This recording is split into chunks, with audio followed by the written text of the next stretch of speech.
So uh Trump tried to run me over with his car after I went to his hotel in New Jersey. So the New York I City went to his hotel in City New Jersey in Council tried to give 2011, themselves a and they kicked me out 16% of Taj raise Mahal after Atlantic the City mayoral election. Hotel. Because I was homeless and I was gambling, I was making money, and they just didn't like me because I was black. And they called the police to kick me out. You know, and now I'm seeing them. Then around 2014, my friend Erdogan that was going to help me with the court case I was going to file against Trump, and the NYPD also for making me homeless. The NYPD when I choke him dead. And around 2014, somebody lured me to Trump's house.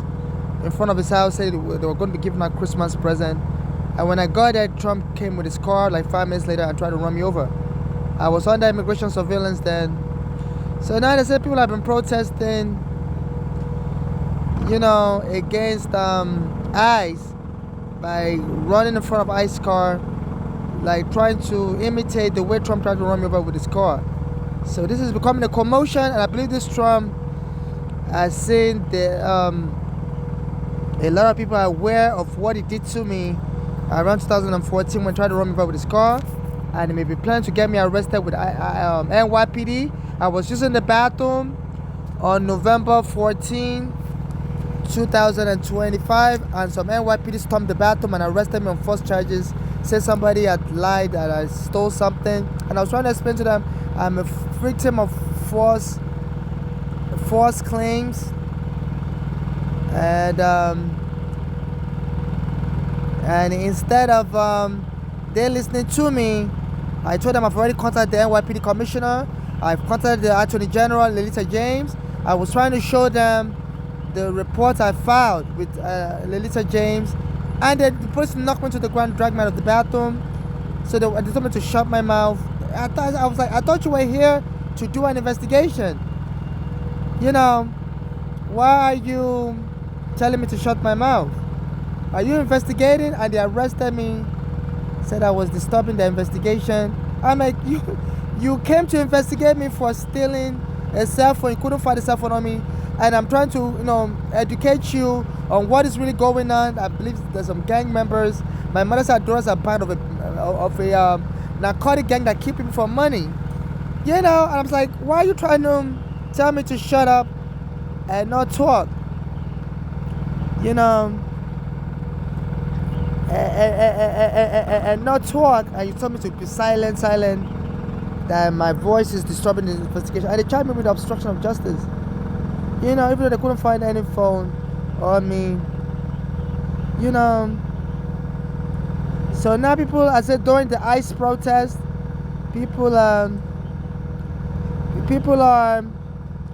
running in front of ICE cars, trying to imitate the way Trump tried to run me over. And I think this Trump is embarrassed, so he's trying to get the NYPD to arrest me on false charges so they can, go hide me somewhere in some Guantanamo Bay prison. So and use me as a punching bag as a Nigerian.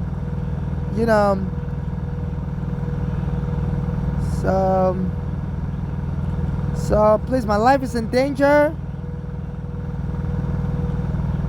due to so I was watching a video earlier. I can't find the video on Facebook anymore, but it says people were actually blocking the ICE cars and getting hit with ICE cars. So nobody's really helping me. The march for Eric Garner, but nobody's really helping me. I'm still here on the street. My mother's daughters are part of the narcotic gang. My mother alleged that before they killed her in 2015. And the daughters framed my mother's crazy, went and locked her in a mental ward. As my mother was having a heart attack, my mother was living with her daughters in Pennsylvania, and she said they were feeding her, especially that Bolale, one of the daughters' name is Bolale. So that Bolale was feeding her like counterfeit fluid in her food, and was causing my mother to have a bloody diarrhea and also to trigger heart attack symptoms. So my mother fled Pennsylvania to come to New York, and she was admitted at Bellevue Hospital. And like 3 days later, the daughters came to New York, and my mother was shocked how they were able to find what hospital she was in because she was keeping the secret. But my mother was talking to me on the phone, and they said, I've been under FBI surveillance since my mother brought me in 2000. So they said when you're under FBI surveillance, the FBI, you know, the FBI can find out where you are through their surveillance tools, and whoever you're talking to on the phone, they can GPS locate that person also. So I believe my mother's daughter has been part of a narcotic gang. The narcotic gang, sometimes they say the FBI hires criminals as confidential informants.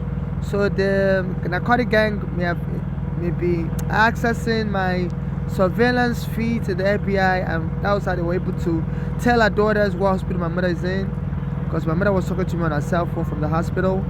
And the daughters stormed the hospital, and my mother said they were trolling her, telling the doctor, you see, people are getting hit with cars, ice cars. The same way Trump hit me with his car in 2014 was trying to hit me, and I had to run away. After I was lured in front of his house.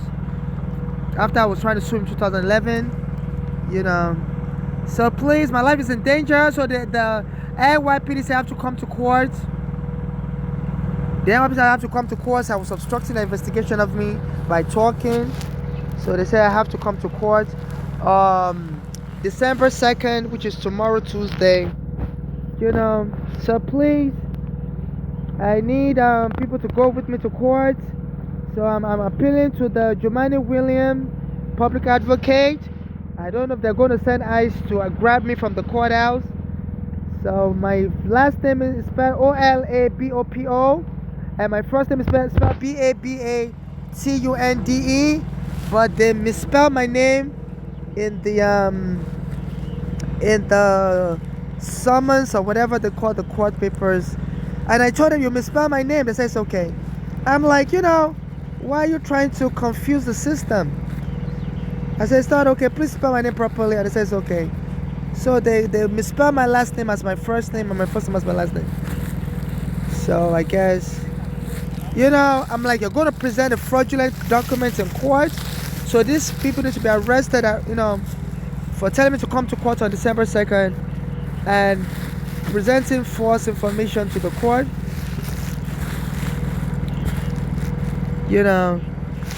So I'm still looking for my court papers. Okay, I think I found it. So please, if anybody can come to court with me tomorrow at 9 a.m. My phone number is 929. Once again, my cell phone number is area code 929-737-5205. So they're having people jump in the bathroom. They're hiring black Americans to block the bathroom so I can use the bathroom. And they're telling me to go kill myself. When I call the police said they wouldn't help me. So any bathroom I try to use, they're hiring black Americans, so black Americans don't like Africans. So they're telling them to jump me. And they love gay people. I was born a man, I'm not a woman. So they say a lot of gay people in America commit suicide with their access to the bathroom. So this NYPD wants to kill me after killing my friend Eric Garner. And after Trump tried to run me over with his car, after they had killed Eric Garner in 2014. So they believe to keep their secret safe, they're just gonna mow me dead. So they gave me a desk appearance ticket, and they misspelled my name. My last name is Olabopo. They put my name as Babatunde. My last name is Babatunde. So they misspelled my name. I told them, look, this is the wrong name, and they said it's okay. So this is my information. And they gave a wrong address from, I don't live in 8911 Merrick Boulevard. I'm homeless on the street for 15 years. I told them that. And they put a wrong phone number for me to make it look like I'm a fugitive. They gave the wrong name, and so they set up immigrants to be deported. They fingerprinted me and put the wrong name in my police files. So they're trying to kill me one day so that as defense in court, they will claim I'm just a criminal person. Maybe I had mental illness, giving wrong names. And they're trying to make me treat me, and my mother said our daughters are part of a narcotic gang. So maybe they're trying to frame me up as dementia. So I don't even remember my name, I don't even remember my address or my phone number, and have me committed and have my mother's daughters removed from America. They say in Switzerland, you can get somebody killed. If you claim they're depressed and they're suffering and they're dementia, you can get them terminated. So I think this is what I'm trying to do. I'm trying to sue U.S. immigration for arresting me wrongfully when my mother brought me in America in 2000. My mother had a green card. They said my visa wasn't good, that she's not supposed to bring any child here. But under the law, when a child of a permanent resident comes to America and they don't have a visa, they're supposed to give you a humanitarian parole visa, because U.S. signed a law that said they can't separate family and mother and child. This is why they removed this guy to Cuba. I forgot his name. Elian Gonzalez. His mother was trying to bring him to America, but his mother drowned in 1999 from Cuba to Florida. So his father was back in Cuba, and under the law, Elian Gonzalez, a Cuban boy, is supposed to get green card immediately starts for the U.S. But the Clinton administration deported him back to his father in Cuba. Said the U.S. has to put mother and child, parents and child together. So my mother was already here with a green card, but I was under 21. But the immigration said, and Clinton was still president. In 1999, they sent Elian Gonzalez back to Cuba, even though he was entitled to a green card. They said because his father wants him back there. And his mother's family said his father's abusive, but they said they can't separate father and child. And my mother had a green card, and she brought me here, and the immigration claimed I didn't have a visa, and they're just supposed to issue me a humanitarian visa to allow me to stay here and get my green card here under my mother so that she could file a green card. She already filed a green card for me also. But they told me no, they're going to deport me to Nigeria, and they put me in deportation, they call it removal proceedings, and the case lasted 8 years till I finally got my green card, and my mother was spending money, So they told me I have to appear in court. I'm trying to find the address of the court. I can't even find the address of the court.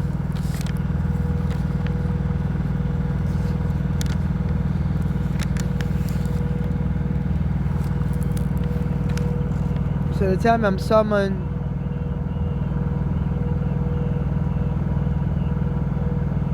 So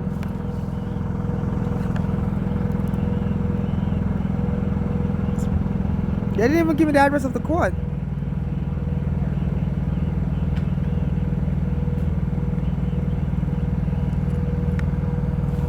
So they don't even give me the address of the court. But I think they may have told me it's on 59th Street somewhere. But they didn't give me the address.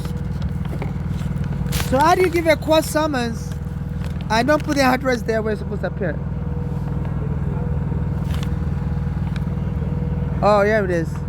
Midtown Community Court, 314 West 54th Street.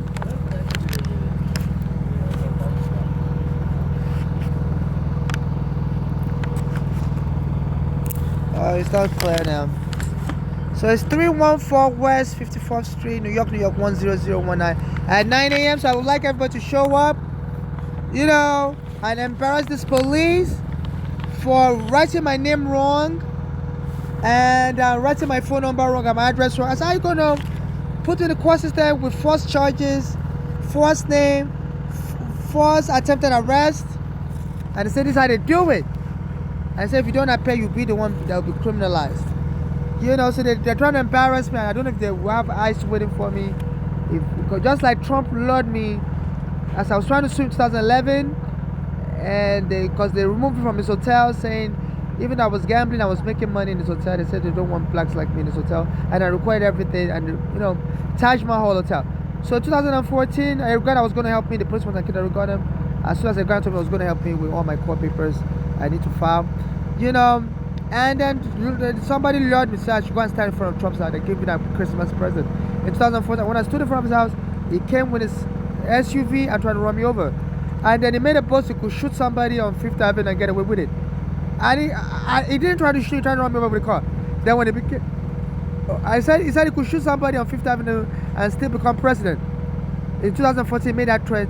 And then he became president in 2017. Then I heard my father, who was getting injection in Nigeria, somebody shot him with a bad injection and he died. My mother's also been killed. My friend has been killed. And so whatever's going on between these two, as I'm trying to sue him, people are just dropping dead. My friend Ghana dead, my mother dead, my father dead. And I think they may be trying to kill me by arresting me in immigration prison. So please show up, Juwanne Williams. Please show up. They shouldn't be putting false charges, writing my name wrong, writing my address wrong, my phone number wrong. And the NYPD busted into the bathroom on November 14, 2025. They embarrassed me anytime I tried to use the bathroom. Every day I tried to use the bathroom in this country, they will harass me. And Trump started calling Nigeria a shit country. So they're trying to kill me with humiliation. They say a lot of gay people commit suicide because of being denied access to the bathroom. So and please also, if anybody's watching my video, donate to my Cash App, NYC Homeless. I don't really have any good clothes to wear, so I'm just gonna dress like this to court. I'm so embarrassed. But if somebody can donate to my Cash App, NYC Homeless, I can go shopping for clothes. Bring your TV cameras and expose this NYPD and Trump setting up immigrants for bogus arrest. They said my friend Eric Garner also, they were using the bogus arrest when the time they killed them. And Eric Garner was trying to help me against Trump because I told him Trump mistreated me. And Eric Garner said any court paper case I have is going to go with me to court to make sure I get justice. And soon they killed Eric Garner in 2014. So they said this Trump is friends with Trump. They said this NYPD is friends with Trump. So please, they misspell my name. My last name is not Babatunde. My last name is Olapopo. And they put the wrong address. They put, and I notice anytime the NYPD stops me and I file a harassment report, they always write my name wrong. So, so they are planning to kill me so that nothing will appear in my original name in their system. And so there'll be no history of them harassing me. They may claim it's the wrong Babatunde, they never harassed me. But they did take my fingerprint this time around. So they may just make it look like I'm the fraudulent person, just lying to police, lying to everybody. So they attacked me on November 14, which has a sexual connotation. They came to the bathroom, they were grabbing my penis and genitalia, said they were looking for a lost phone. So I sued the NYPD in the past that when they removed my mother in 2010 from my home, they searched me naked. And my mother told 311, I told 311 also. Now my mother is dead. And Eric Garner was going to help me with that lawsuit, 13 CV 5052 in 2014 against the NYPD for searching me naked. And they went and laid it on top of Eric Garner and choked him dead. They said the guy that choked him dead has a history of abusing blacks by touching their genitalia. Even before he killed Eric Garner, they said people have filed 311 complaint alleging he always likes to touch people's genitalia. And then they busted into the bathroom on 11/14/2025 while I'm naked in the bathroom. They were harassing me while I was in the bathroom, and they were touching my genitalia, So I had fully clothed before they were able to drag me out, but they still touched my genitalia, and I guess they're just trying to sexually molest me. And they chose the number 14, which is synonymous with a Valentine's Day. So they intend to disrespect me and get away with it, and to let the whole world know that Africans are never going to be anything in this country. The slavery may be over, but they'll continue to treat Africans like nobody. They killed Diallo with 40 bullets and the police didn't go to prison. Chucked my friend, didn't go to prison. Rendered my mother homeless so she had to go live with her daughter who eventually killed her. The police hasn't gone to prison. So please show up. Don't just, I'm so sorry, I don't mean to be rude, but some of you wait till an immigrant is deported before you're marching. Please show up. I'm encouraging Jumaane Williams and Mandani and the city council, help catch these people with their false charges. I didn't steal no phone. I was cooperating with the NYPD. Saying, please, I need you to investigate. I've been contacting Jessica Tish. I've been contacting Lolita James. That people are making false reports about me. I said, I was telling them, please help me investigate this. As I was talking, they knocked me down on the phone. Said, shut your mouth. We can't even understand your accent. You're talking. We don't understand what you're saying. And they were all from like Puerto Rico. They were like Spanish officers, but they told me they're some of them told me they're from Venezuela. They told me they're not from Puerto Rico. But it seemed they've been in America longer than me, so they speak with an American English. I speak in a German accent, and they were mocking me. So please donate to my Cash App if you're watching this. Under this Spanish police or NYPD officers are abusing Africans in the bathroom. They said some white police officer raped an Asian immigrant, Abdul Lewima, in 1999. Raped him, or 2003 or rather, raped him and left him bloody. And the NYPD, I used to reference that case all the time, that this NYPD always show up in the bathroom, and my friend, they may rape me one day. And they came and accosted me on November 4, 2025. And I was telling them, please, we all need to investigate this. Whoever told you to come into the bathroom said I stole something from them, I said that person is a liar, because I didn't steal nothing from them. I said I've been having all kinds of fake reports made about me. As I was talking, the police knocked me down on the ground. Said, we don't want to hear your voice, we don't want to hear that, you're talking blah blah blah, we don't understand the English. So some Spanish immigrants, they claim they're from Venezuela, but they have lived in America for a long time. They speak American English, and they were mocking my Nigerian English. So this is Conquesta, whatever they call it, the Spanish invasion of Mexico. So they want to form a racial hierarchy country where the whites will rule and the white Spanish would be second in command, and we Africans would be nothing. You know, it was a black American police officer among them, and he was just laughing and we wouldn't say nothing. I said, "Sir, could you help me also?" But when he found out I was from Nigeria, he kept his mouth shut. I was just laughing, looking at the floor. You know, so this is what's going on.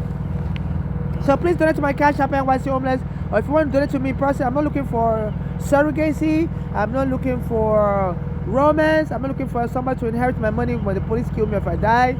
You know, I've been watching a lot of videos on Instagram, and it's so creepy. People talking about plan your future because you can die any moment. People on Instagram say that you have to plan your future who will inherit your estate. You know, so I don't know who's telling these people on Instagram to be making all this. You know, so I was just watching a video on Instagram. This Asian guy, he posted his own video from the hospital. You know, saying life is not guaranteed. Anybody can die any moment. You know, say so you don't want all the things you fought for to just go down the drain. So it's important to appoint people that will take over your assets once you're gone. So I think that they're trying to encourage me to appoint somebody to take over my estate and then kill me, and the person will share the money with them. So in case I die or I'm killed, only civil rights activists should administer my estate and get just for me and my late mother, and donate the rest in charity to people suffering xenophobia attacks like me and my late mother, and those being deported by Trump should be prioritized for assistance. So I'm not looking for any marriage partner. I'm not looking for anybody to inherit my estate. I think that guy is also Asian, like this guy, Asian American. You know. So I'm trying to find the other guy's video. Yeah, this is the guy. His name is ATM at my best 197. So he posted a creepy video that is now in the hospital 2 days ago, since 2 days now, and he's trying to remind people that, you know, life is not given, and, you know, well-being assessed as silly. So that's him talking about it. In a hospital bed after having an emergency. 2 days ago, I woke up in a hospital bed after having emergency surgery for internal bleeding. And in that moment when I woke up, I realized how fast life could flip on you. I didn't plan to share this, but I feel that I have to, because if it can happen to me, it can definitely happen to you. I went to my doctor the other day because things felt off. I don't know exactly what it was, but I said, let me go check my doctor. Next thing I know, they sent an ambulance to come and pick me up, 911.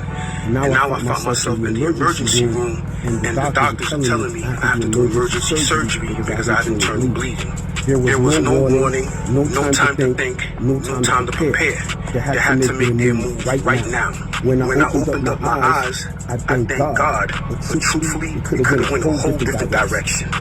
I'm lying in this hospital bed, and I see the number 2 side. I don't know what that means. Then I have to start thinking, well, 2 days ago, I woke up in a hospital bed after having unconscionable surgery.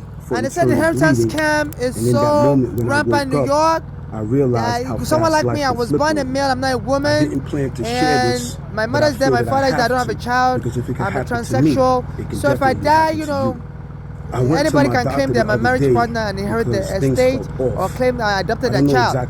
They said there's something called parentage by estoppel. Next thing I know, somebody can just claim, you know, you had a secret arrangement with them, and you adopted the child in secret, and they want the court to formalize it, and the court will be behind your back, because then people can't tell formalize adoption. They said the court always lean over backwards in America to formalize adoption. Right now. If somebody can bring their child, so people, I beg for money on the street. So people sometimes will send their children to me to be calling me mama, and they'll try to give me a dollar. Say, no, don't call me mama. I'm not trying to adopt anybody's child. I have to start thinking. So I believe this was the purpose of the police arresting me on November 14, 2025.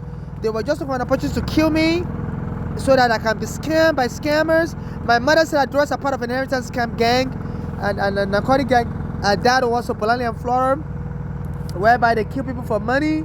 So I've been bombarded with abuse, even, you know, and they told me, just kill yourself before we kill you. They have people telling me that we're eventually going to kill you, but do us a favor, kill yourself early, because you're going to suffer and suffer and suffer. You know, so I post all these videos on my YouTube of me being abused every day. I can't use any bathroom. They send black Americans and even other Africans to go and block the bathroom I want to use. And make me beg and beg and beg. If I call the police will tell me no. You know, they say, you know, sometimes there's an African woman here in Queens, 71st Avenue. The black American woman go and take up the next stall, and she would take up the other stall. She'll put her bags in there and tell me, you know, she's reserving the bathroom for much later. You know, and I said, can you please remove your bags? She said, no. She would stay by the sink and be washing her face, washing her hand, brushing her teeth. And she said she's keeping this, reserving the bathroom. She's not going to remove her bag.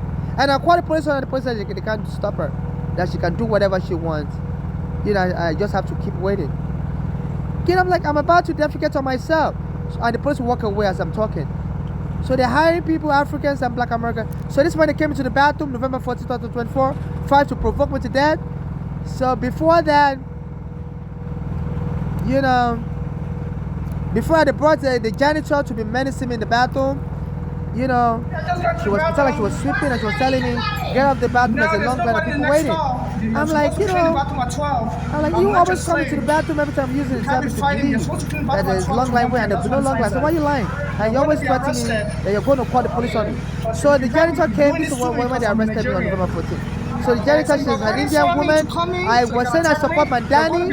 So since they've been using this Indian woman for like 3 months now, since I've been saying I support Mandani to be mayor, to harass me, to make it look like I was the one that got me to vote for Mandani. I used to go on the train, tell me to vote for Mandani, saying Eric Adams is corrupt. So they want to kill me in revenge. They said this Trump said he's going to stop Mandani. I listen to WABC radio with my earphone. I have a radio. And you know, and they said this Mandani, the owner of WABC radio said Trump is his friend, and Trump secretly told him, Cass Martinez, owner of WABC radio, said Trump told him Mandani's not going to be mayor, he has a secret plan to stop Mandani. So I guess they want the police to kill me, and so that people will watch my videos, and they will protest, and then Trump will invade New York, and say, you know, there's social disorder, and Eric Adams can't hand over, and Eric Adams has to continue to be mayor or whatever, or, you know, so they're trying to use me as the pawn. Trump tried to run over with his car in 2014. As soon as Eric Adams got killed, my friend. You know, so they believe they can abuse me like crazy, and this Trump says going to revoke all the immigrant status of people from third world countries. So he said, you know, he's going to promote white-only migration to America. So this was that woman menacing me, you know, and that was her menacing me. Soon after she menaced me, within 2 minutes the police arrived to kick my bathroom. So let me now play the video. The police is following her afterwards to menace me, and they also made up a lie that that somebody said I stole a cell phone. I'm hiding in the bathroom. I'm like, first the Indian woman came and said, you know, there's a long line of people waiting, and there's no long line of people waiting. And now this is when the police showed up, like 2 minutes later. So that's when we recorded the video. I was like, this Indian woman said there's people waiting to use the bathroom, and there's nobody waiting. And I opened the door, I was like, there's nobody waiting. Why are they all lying? So this means, you know, and as soon as I closed the door, the police came and opened the door. Said, no, now we heard you're hiding in the bathroom, you stole a cell phone. I'm like, excuse me? You know, all of a sudden I heard the door open and shut. So I thought it was the Indian janitor that came back again. So I went back out, you know, towards the door, you know, because I saw them open the door and close it.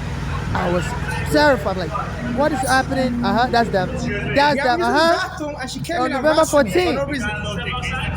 And I told them, please, I'm starting to use the bathroom. And they grabbed me by my hands and can't use the bathroom anymore. You know, and they grabbed me, you know, and these are dragging me out. And they eventually, I told them, look, I'm being menaced. Can you please help me? They claim they're all from Venezuela.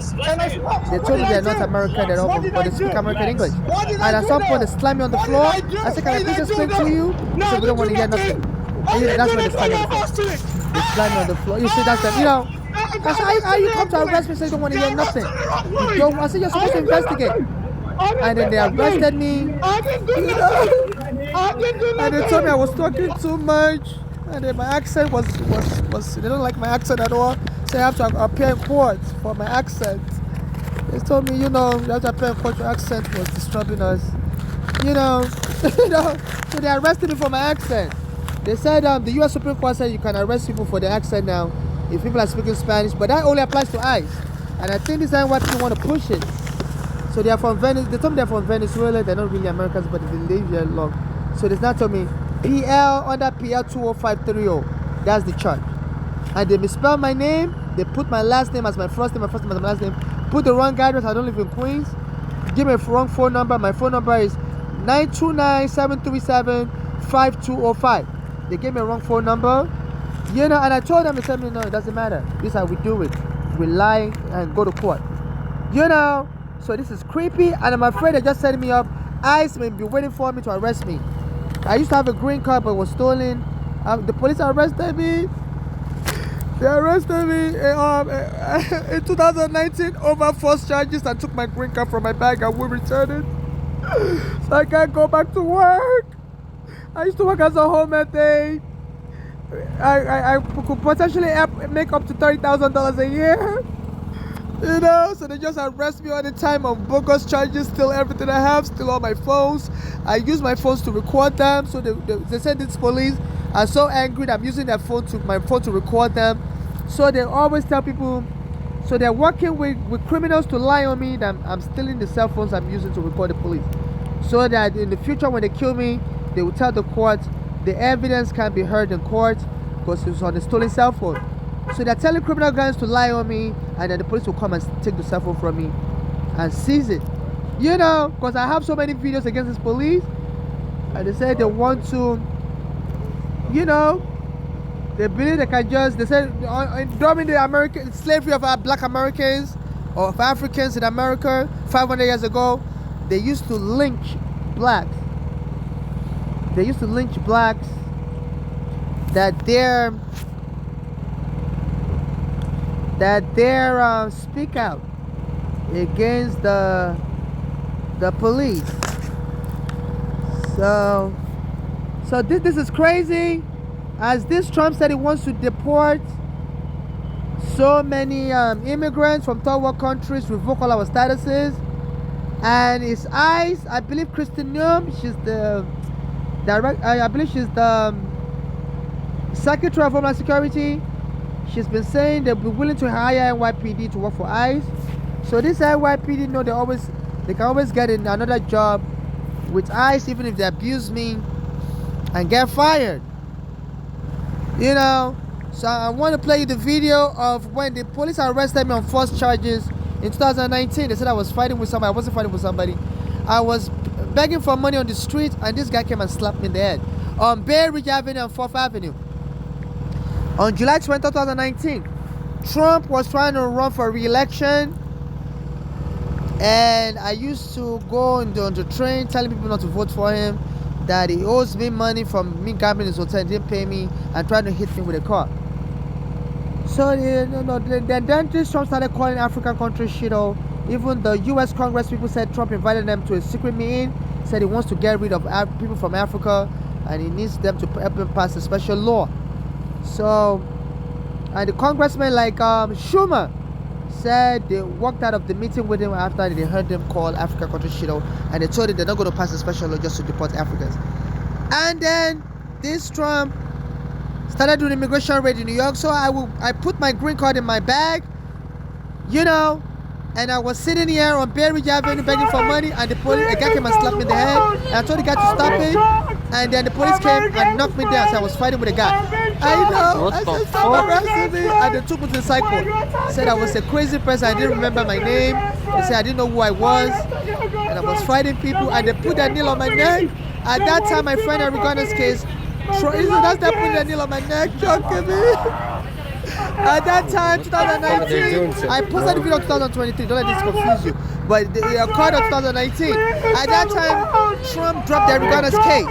Obama started an investigation in 2014 when Arigona died, and they had 5 years to file the case because there's 5 years statute of limitation for federal cases, and Trump, Attorney General for Trump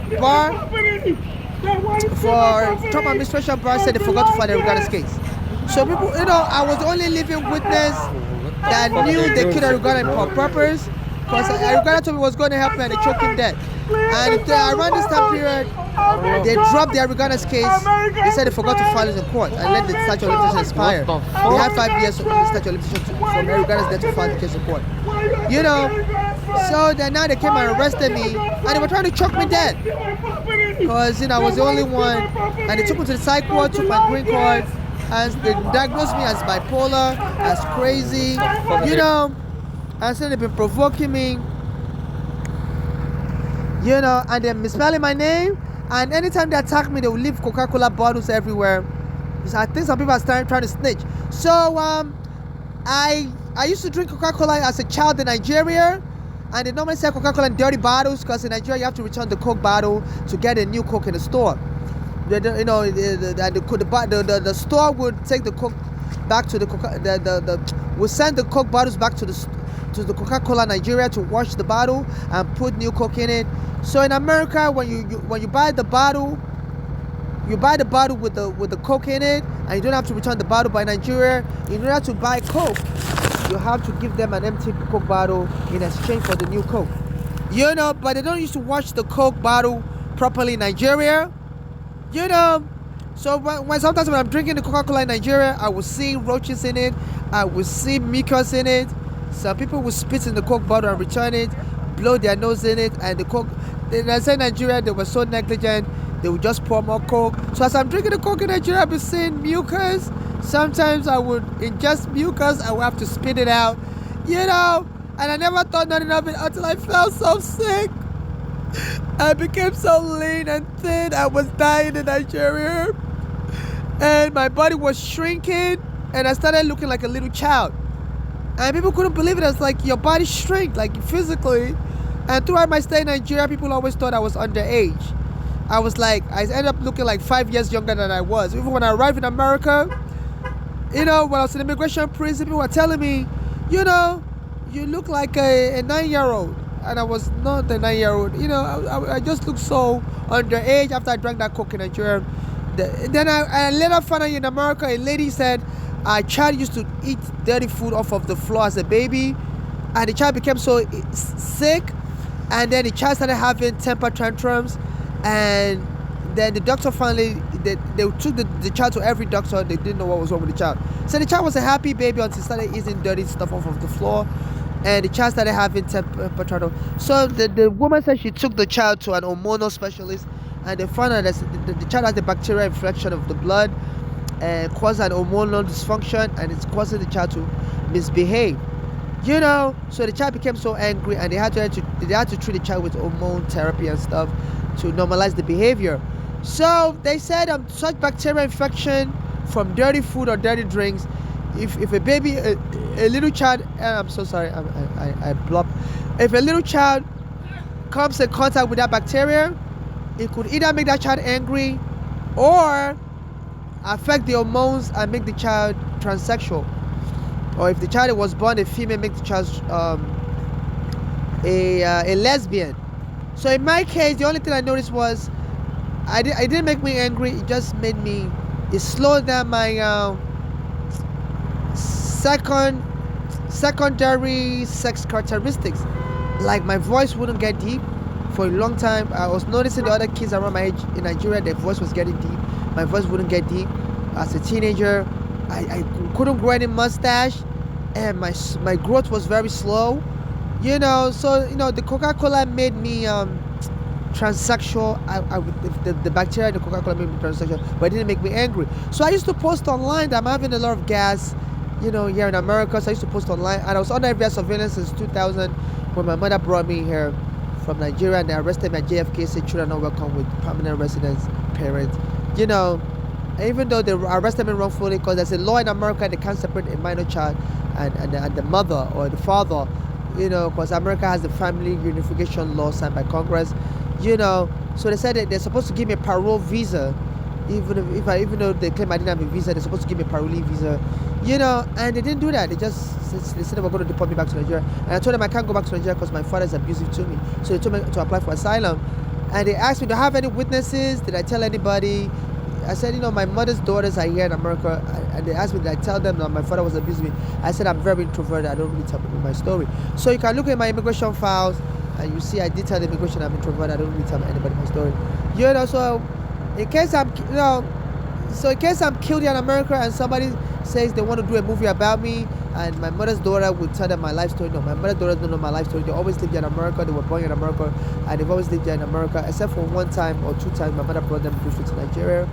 But you know, we never really lived together. My mother took them to a boarding school in 1988, and they started beating up my mother. Didn't like Nigeria anymore, so my mother to ask a white family to bring them to America in 1990. And as soon as they got to America, they were beating up the white family also, you know, because they had behavioral issues. So they grew up in foster care. And my mother came back to join them in 1998. That Bolali was 21 and filed a green card for my mother.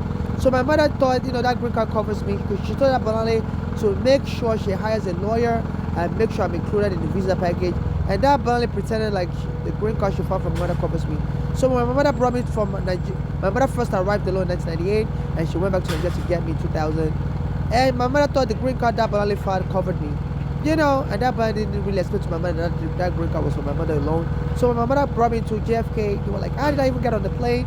That, you know, that green card doesn't cover me. I was like, my picture was in my mother's passport, and the airline I zoomed, the green card covered me. You know, and they were like, no, your mother should have not brought you here, even though your picture was your mother's passport, you know, because they put the green card visa on my mother's passport, and my picture was in the passport. So the airline assumed, you know, the visa was for me and my mother, you know, because I was in my mother's passport as a child, you know. So they let me in, because you know, people always bring their children here all the time. So they didn't know, you know.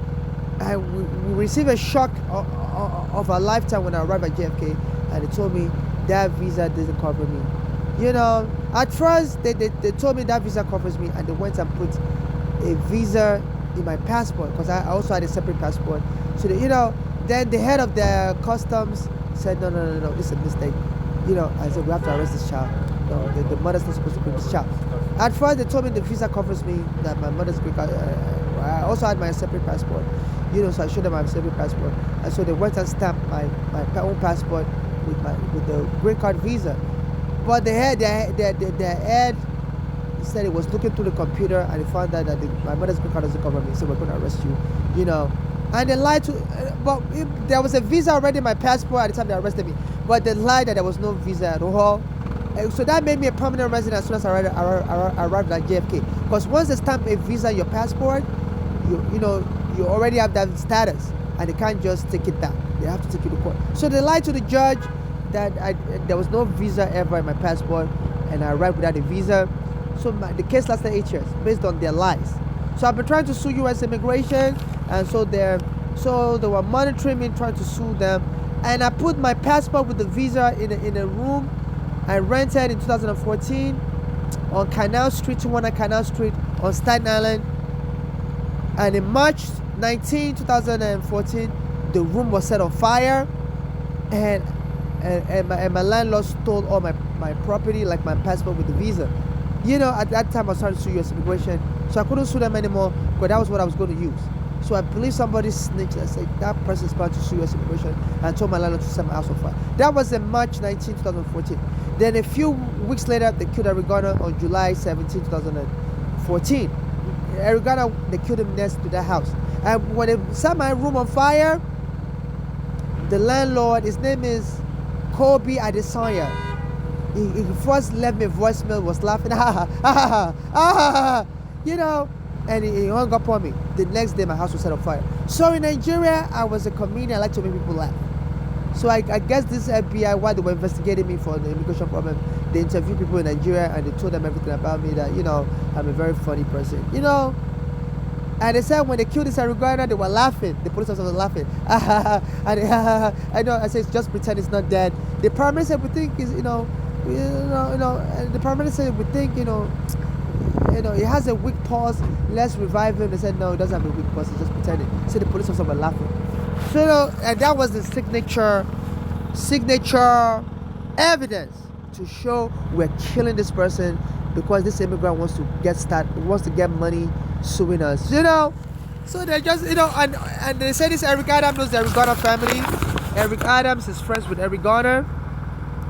They were childhood friends.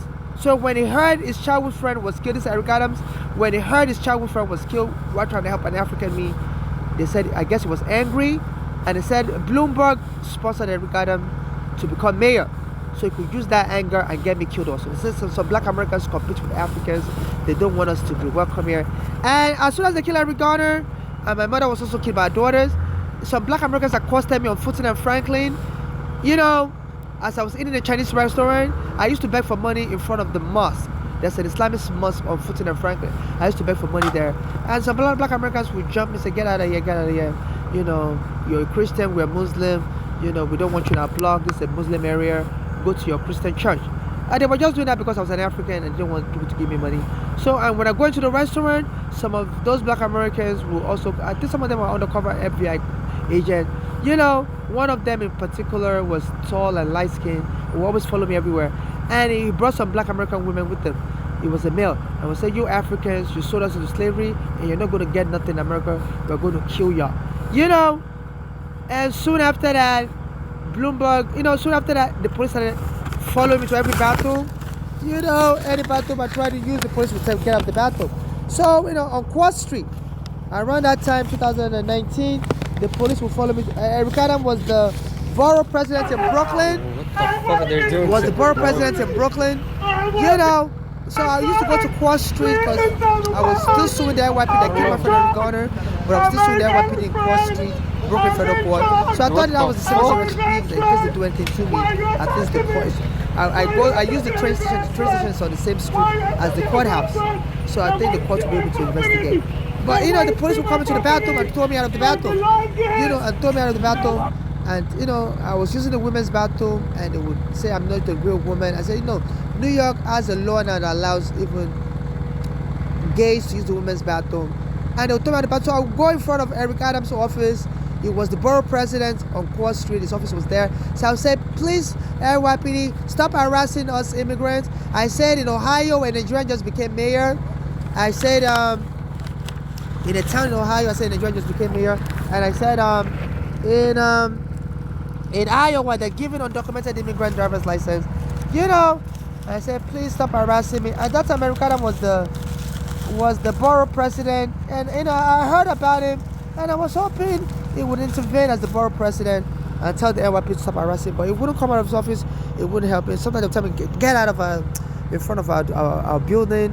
You know, I'm like, it's a government facility.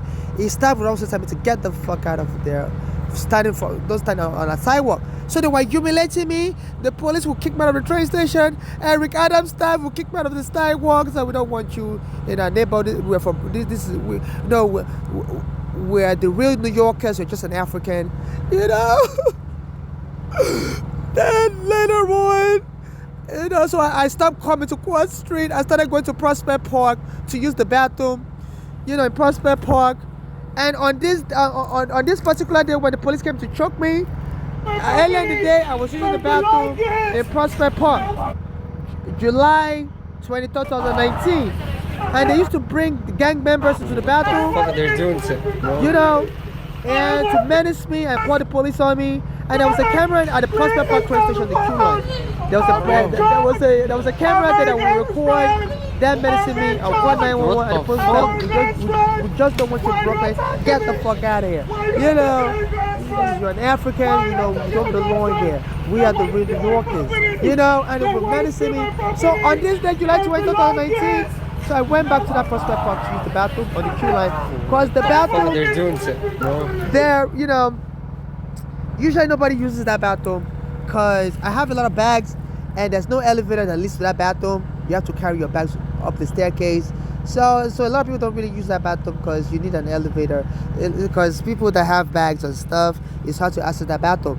And it's at the back of the train station, you know, so it's hidden. So I always use it because it's very quiet. As soon as I discovered I have diarrhea and I find a lot of privacy there, so they started bringing gang members to bother me. So on this particular day, you know, I just read in the newspaper that in the Bronx, somebody died in 2019. Somebody died of heat exhaustion. They were in a room and there was no window, and they said they couldn't breathe and died. So I went to use the bathroom. It was July 23rd, 2019. It was a hard day. So I always wear all my jackets like this, winter, summer. Because I have anemia. I'm not used to the cold weather in America. I'm from the tropics, Nigeria. So I always get anemia in America. So I always wear jackets all year round. You know, I take some of the jacket off, I still wear jacket. You know, so while I was in the bathroom, some of the gang members came, you know, was there in the bathroom with me, and they turned the hot water on, turned the hand dryer on, and I left it on and there's no window in the bathroom, and I'm wearing my jacket, so I was sweating. I was like, please don't kill me with heat exhaustion. I said, the person told me, the gang member told me, yeah, I'm washing my clothes, you just have to suffer. I was like, can you wait till I finish using the bathroom?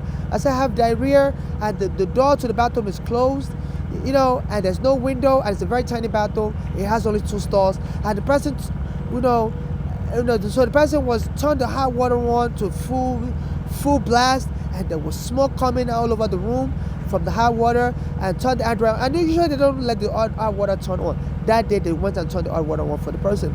So the room was filled up with smoke. So I was recording the person by the sink.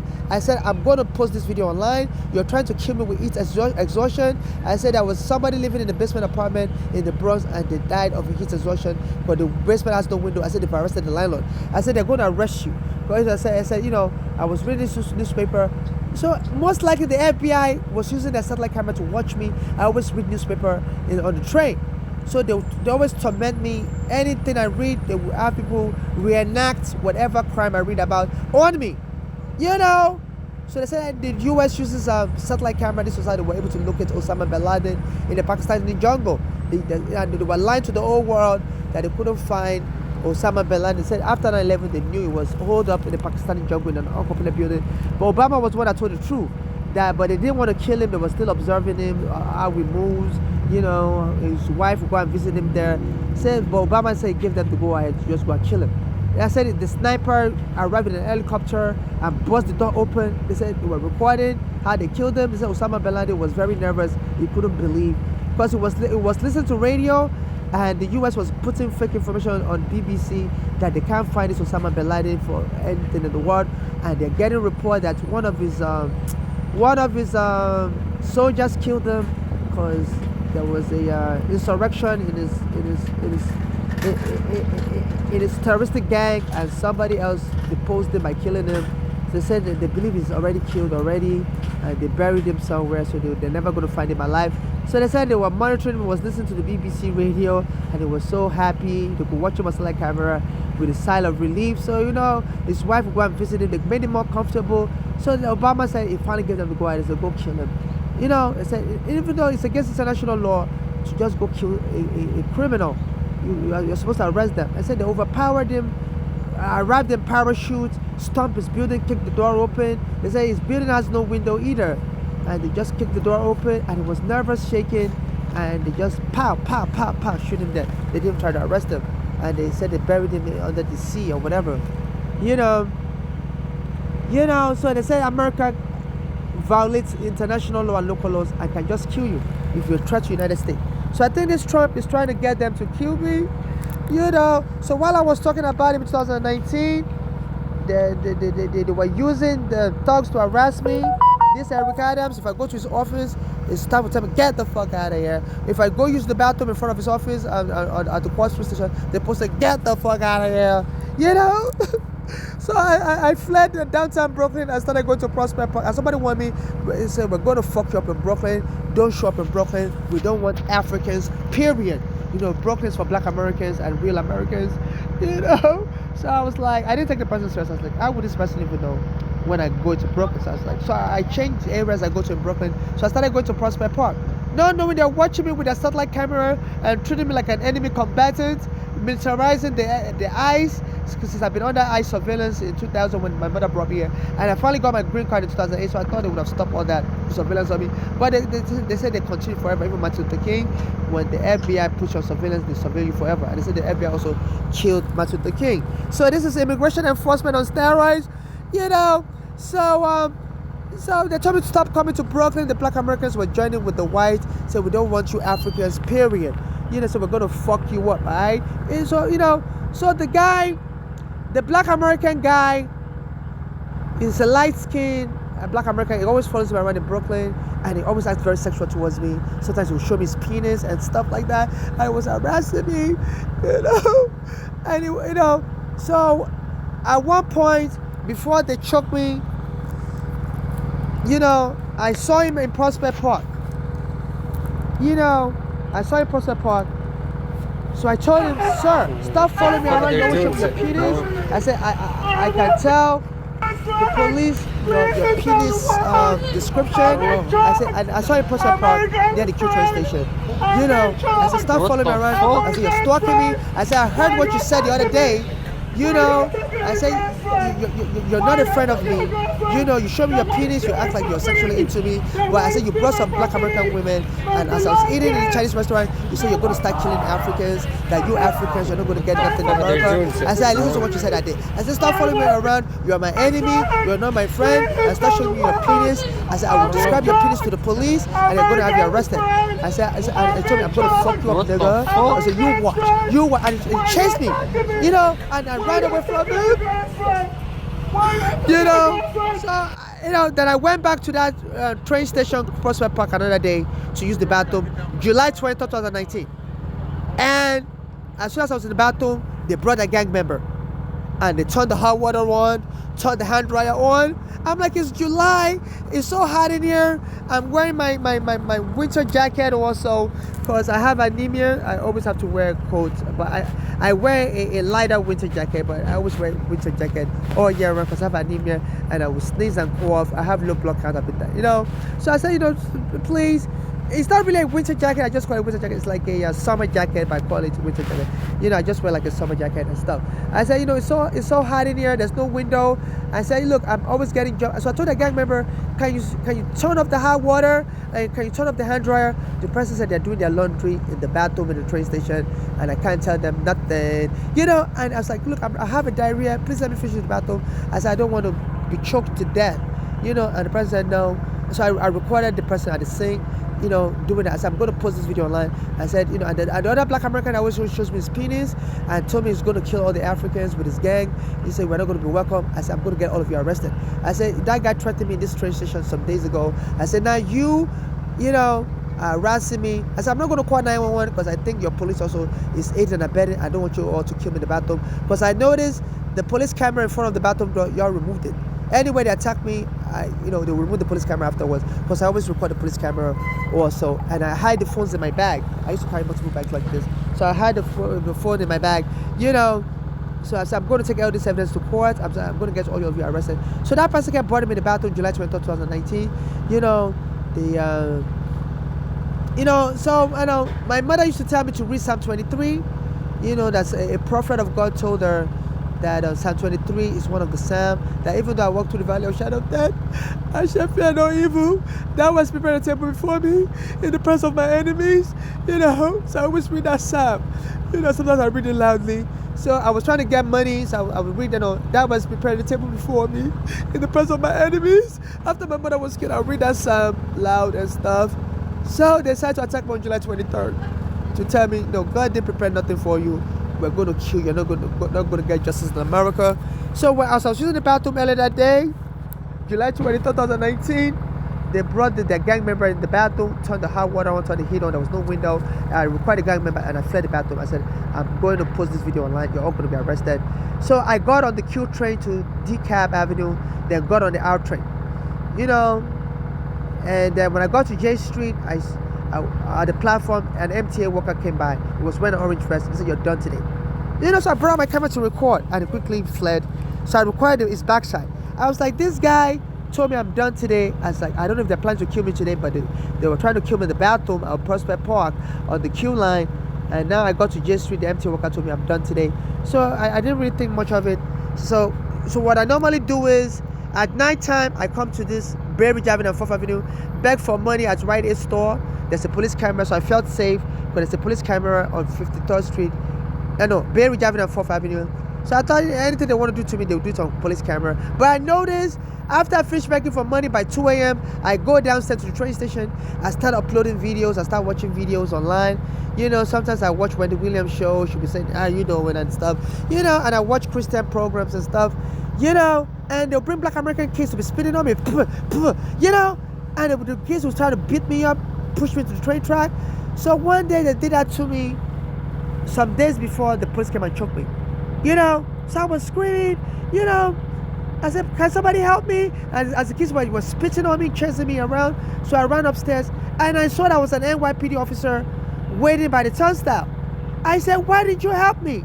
I said, did you want those kids to beat me up? I said, you know,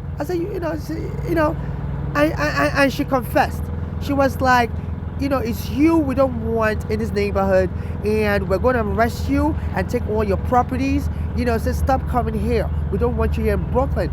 I said, you're an African woman. I said, your name sounds like something like Mugabe. She sounds like she's from East Africa. You know, I said I'm from Nigeria. You know, but she has an American accent. You know, she has a New York accent. She's like, I don't care where you're from. Just stop coming. She was like, just stop coming here. You know, we're gonna arrest you. We're gonna take everything from you. You know, we don't want you here in Brooklyn. Period. You know, so so I ran out of the train station in the middle of the night. I was crying. So I was walking. You know, so I went to another train station and I got on the train. So I called IAB. Yeah, I said, look. An African woman that has a New York accent attacked me with some black American kids at the Bay Ridge Avenue train station. Said, you know, that's a warning that the next time they're going to take all my property from me. I would say we're going to steal all your stuff with the police. We're going to take all your stuff from you. Said, don't show up here again. So my NYPD is sending you a warning. Don't you show up here again. We're going to arrest you, take all your property. I said, you can't do that. So I called IAB in 2019. I said, you know, I told the IAB guy, I called 911. I told them to refer me to the IAB. So as I was speaking, the guy hung up the phone on me. So I called back. I said the phone dropped. I told 911 to connect me with the IAB, Internal Affairs Bureau. It was the same black American guy on the phone, 2019. And he told me, he said, I said, sir, the phone keeps cutting off. And he told me, no, the phone didn't cut off. I didn't understand your accent. I said, you keep talking. Blah, blah, blah. I said, nobody want to hear that shit. And he hung up on me again. You know, I was like, whoa. You know, so I would go on the train. I'll tell people, please, you know, help me report to the governor that this NYPD is trying to kill me. But still, I thought, you know, they're not going to carry out that threat because I already reported them to her. You know. And on July 23rd, 2019, that day, because I always read Psalm 23, that even though I walk through the valley of shadow of death, I will fear no evil. So on July 23rd, they brought their gang member into the Prospect Park train station where the black American guy that was showing me his penis and, you know, used to try to act like he was sexually interested in me, you know, always says hello to me and stuff, smiles at me. Then one day I was eating in the Chinese restaurant, Fulton and Franklin, and they brought some black Americans, so we're going to start killing these Africans. They think they're going to get, so I was like, oh wow, so you're two-faced, you know, chameleon. So I told him, please, you know, so when I saw him again on Prospect Park, you know, I told him, sir, stop following me around. I heard what you said the other day, you know, and you're not my friend. You know, I said, stop following me around. I'm going to get you arrested. And if you show me your penis one more time, I'm going to get you arrested. You know, and then he chased me, he was going to beat me up. You know, and so I said, so you watch. We're going to fuck you up real soon. So you watch, you know. So I recorded him and I ran away. You know, then I came back to use the bathroom at the Prospect Park. I thought this was like empty threat. I was like, you know, America is a democracy, and you know, I'm like, they dare not, you know, attack somebody with all the evidence I recorded. I'm like, Homeland Security, you know, because at that time I knew the FBI was watching my phone and stuff, you know, because my mother used to tell me, like, you know, like when I call on the phone when she was alive, it's like your phone always echoes, like when you're talking. Yeah, people always tell me that. So it's like, you know, is your phone being tapped or what? So that's why. Then I read about, you know, when the FBI has your surveillance, they put your surveillance forever. So I was like, you know, you know what? At least the FBI is watching all that's happening to me. So I was eagerly awaiting them to contact me and be like, you know what?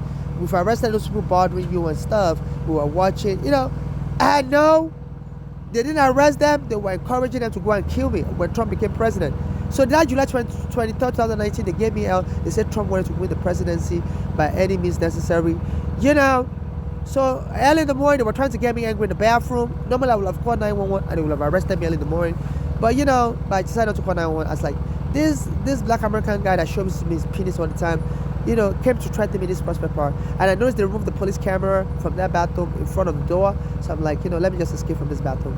When the gang member, ambushed me in the bathroom and turned the hot water on, turned the hand dryer on, and the person, they're washing their clothes and they're drying it at the same time. And there's just too much heat. I said the weather is hot outside. It's July. It's so hot. I said it's July 23rd, 2019. And I was recording the person by the sink. I said, I'm going to upload this video online. So they're going to arrest all of you with endangering my life. So as soon as I left that bathroom, I took the Q train, Prospect Park train station. That's where the bathroom is. I took the Q train to DeKalb Avenue, then switched over to the R, and I got to J Street. Then this Hispanic police officer, MTA officer came around me and said, well, you're done today. So I brought out my phone to record him. I said, the guy, Black Americans, everybody's just jumping me today. I said, what is going on today? And I said, this guy just told me I'm done today. So I took the R train. Eventually, I made it here to Bay Ridge Avenue, 4th Avenue. And there's a police camera here. Even though the police officer had threatened me, an African police officer told me, don't ever come back here. We're going to arrest you, and we're going to take all your stuff, and you're not going to have it back. So I was like, I already called IAB, even though they hang up on me. I said, they're not going to carry out the threat. And soon as I was sitting begging for money, and there was a Rite Aid store that already filed for bankruptcy. They used to have a Caribbean worker there. Anytime he sees me, it will scratch his booty. I said, get out of here, get out of here. As I'm begging for money on the sidewalk. And I'm telling him, the police camera is recording you. Stop scratching your booty. That's an insult. It says some Black Americans call Africans booty scratcher that we don't know how to wipe up properly. We're like monkeys. It says the whites used to call Black Americans monkeys and call them stinky monkeys. So it says some Black Americans and then decided to, after the slavery was over, decided to be insulting Africans like that. That they want to enslave Africans also and make us miserable in America. So this Caribbean guy, would tell me, get out of here. I was scratching his booty. I said, and I would tell him, sir, the police camera is recording you. And soon I heard the Rite Aid filed for bankruptcy, that their staff was so corrupt, selling opioids to people on drugs without prescription, and there was a massive lawsuit. So I was like, wow, no wonder why anytime I go to the Rite Aid store, they was trying to jump me. So their staff were just acting belligerent, and it will mom. I even had to call the Rite Aid 800 number. I'm like, your staff, even when I go to Newark Rite Aid, they will insult me there. So I called the 800 number. Before I finally got arrested, I told them, look, your Rite Aid staff are insulting me. I don't know what is going on, And they transferred me to their, what do they call that? Call answering service. It was a guy in Colombia, and he couldn't really speak English. So, was having a problem understanding me and stuff. But he told me they're going to follow up with me, and they never contacted me. I gave them my phone number, So I was in front of the Rite Aid store. If that Rite Aid had helped me, then, because that guy, there was a guy from the store that always scratches his booty and tell me I'm not welcome in the store. They only want whites and Arabs, And he would scratch his booty. I guess he was just trying to provoke me so the police can come and arrest me, But I just started in front of the sidewalk. And while I actually sit on my chair. I have my foldable chair. So while I was sitting, a guy came and slapped me in the head. So I said, excuse me, I've been getting harassed all day. Today's July 23rd, 2019. I said, please, sir. It was a white guy. It was like a white Turkish guy. I said, can you please stop slapping me in the head? And then he went away. And then soon the police arrived. And they told me, we heard we are fighting with somebody. I said, yeah. And I wasn't really fighting. I said, guys, slap me there. So I said, please check a police camera. I said, I said, I've been getting harassed all day today in the bathroom. I said, let me even show you the video on my phone. As I was talking, they just kicked me on the floor and started choking me. So we don't want to see your phone. I said, you're crazy. You're fighting with everybody. And they began choking me. And this is why I started screaming. They're trying to steal my property. What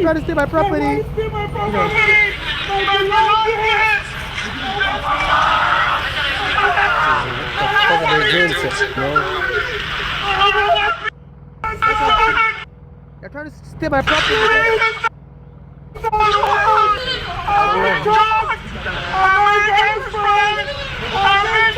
What the fuck?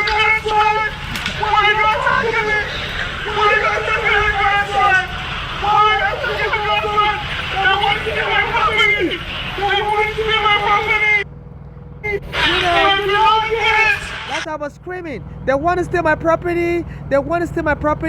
My belongings. I'm Marijuana's friend. This is a burglary. Because that African police officer told me, Say, we're going to take all your properties from you. We don't care. I don't give a fuck. I told her I'm a Nigerian. I'm freedom of faith. So I said I don't care. She sounds like she's from East Africa somewhere, but she speaks with a New York accent. Then so I called 911 IAB, and the black American kept hanging up the phone. I said, I don't understand your accent. You're talking. Blah, blah, blah. Hang up on me again. Wow. Then they sent a Turkish guy to slap me in the head. And this Eric Adams, his staff would tell me I can't be in Quad Street also in front of his.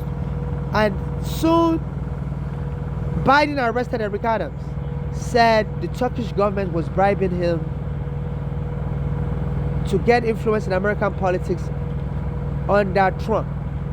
So, like the black Americans threatening me that they're going to be killing Africans, I think this Eric Adams is part of the plan to kill me, because his childhood friend was killed while trying to help me Eric Garner, and he believes I should be killed also. So the guy that came and slapped me in the head, which got me angry, and I told the guy not to touch me anymore, and the police came and said I was fighting. That guy looked like he was Turkish. So the Turkish government, set me up so the police can choke me dead just to make Eric Adams happy. He was the borough president of Brooklyn. And after the police choked me on this day, so I stopped coming here after I got released from the psych ward.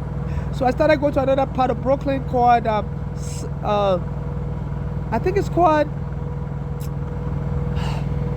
36th Street and 4th Avenue on the R train. What's that area called? It's not Prospect Park. It's called I forgot the name of that place. So I would sit in front of the Turkish restaurant and be using the phone charger there to charge my phone. And I noticed anytime I try to charge my phone, they either send black American kids on the subway, because they had a phone charging outlets on the subway. The MT had spent like $100 million to put phone charging outlets on the subway. And they would send black American kids to speed on me, because I always charge my phone late at night from 12 a.m. to like 4 a.m. so that anytime the police attack me, I will have juice on my phone to record them. And so they didn't like the fact that I always come to that Berry Avenue and 4th Avenue to charge my phone at the train station and beg for money earlier outside the train station. So I stopped going to the train station to charge my phone, and I was sitting in the court like this after the police arrested me, charging my phone on 36th Street and 4th Avenue. There's a Turkish restaurant there. That area of Brooklyn is called, it's not Prospect Park. It's called, I think, it's called, I forgot the name, I'll remember maybe something. So the Turkish guy in the restaurant, there's this restaurant, Turkish restaurant, right in front of the phone charger, he'll come and throw hot water on me. Say, get out of here, we don't want you here. This is a Muslim area, and stuff. And he'll call 911 on me. Then I will move down the street in front of another Turkish. For some reason, they put phone chargers just in front of a Turkish restaurant. I love the restaurant, they are Turkish. Then the other guy will also come out from his Turkish restaurant and say, get out of here, you're Christian, we don't want you here, and stuff. And they were just trying to, and they'll call the police on me. Said I'm bothering them, they don't want me there, they will make all kinds of stuff about me, and they were just trying to clear the police to come and arrest me again and choke me dead. And this time Trump was president, and they said the Turkish government was bribing Eric Adams so that he can help them with access to the US government. And they said part of the bribery was the Turkish embassy built a building in Manhattan, and Eric Adams, help approve the building without the proper permits, and it was a fire hazard. So Biden administration arrested Eric Adams last year, especially when Eric Adams was also using his office to promote hatred against Africans. Because DeSantis last year was sending Spanish immigrants to New York, saying New York has a bigger economy. New York has the biggest economy in the world. It's worth like $1.5 trillion. That's the whole continent of Africa. That's the size of the GDP of Africa. But New York has 8 million people. Africa has 1.5 billion people. So DeSantis' furthest economy is much more than New York. So it was sending all the Spanish immigrants to New York. And some of these African migrants was also being sent. So Eric Adams said he could deal with the Spanish immigrants coming to New York. But since now the Africans are arriving, he said New York economy is going to crash. He said, no, we're not going to have money for welfare anymore. And soon after that, anytime I try to use the bathroom, at Washington Market Park on Chambers and Greenwich Street. The black American workers there will call the police on me. So I'm a crazy African invading the park, and I sleep in the park. And, they'll be like, no, I only have diarrhea. And the police will try to shoot me there in the park. One day I even went to the park and I saw the NYPD pulling a coyote, blood-stained coyote, out of the park early in the morning at 7 a.m. And I felt that was a threat to me. Because I said that park is such a small park. There's no way a coyote, it looks like a German Shepherd. I said there's no way a coyote would be invading a small park. It's like a small park. It's not even up to the size of the park. It's not even up to 1 block. It's like the size of a big building, and it's Manhattan, downtown Manhattan. It's not bushy. So I think they must have killed that coyote somewhere and they were dragging it out just to scare me. And they started putting a sign on in that park saying, "Welcome to animal habitat." And so the black American workers will call the police on me, say I'm sleeping in the park, like, I'm an animal sleeping in the park. Say like I'm one of these African migrants. And the black American police will show up and tell me, "Shut your mouth, we're going to call a psychiatric hospital for you." And I heard another black American park worker in Brooklyn was doing that to a Spanish immigrant, and will always say the Spanish immigrant is invading the park, sleeping in the park. And when did that black American park worker in Brooklyn shoot the Spanish immigrant from Venezuela with a gun, pow, and kill the Spanish immigrant? And that case has been tried as a hate crime. I think that's black American has been convicted last year. And I've been reaching out to the Brooklyn prosecutor that, I've been attacked in Brooklyn. I was choked in Brooklyn, and the Brooklyn prosecutor wouldn't help me. As a matter of fact, as soon as I sent an email to the Brooklyn prosecutor on a Friday night, on the Saturday morning, I Sharpton did a show and was saying, and was threatening, "Don't come for us, otherwise we'll turn the table upside down," on his radio show. And the Brooklyn prosecutor never contacted me back. So I had sent an email to the Brooklyn prosecutor on a Friday night, and Al Sharpton saying that he needs to arrest this Eric Adams. I've been noticing a lot of suspicious activity around him,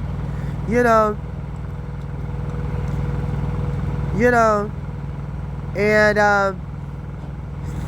I sent it, and I always listen to Al Sharpton show. So this on Saturday morning, National Action Network on WBLS, from 9 a.m. to like 11 a.m. So I sent so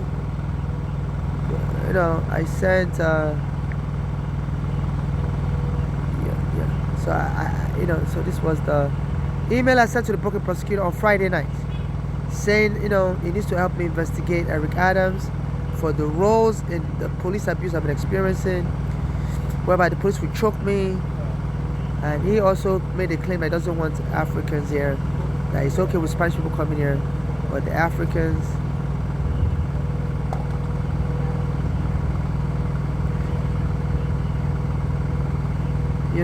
as you can see, it tells me, I've sent 4 messages to him already, 4 emails. Okay.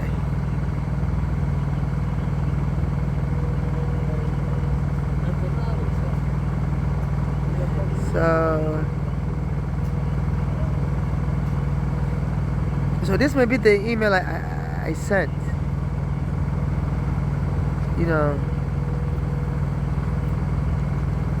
And then Al Sharpton went on his radio show.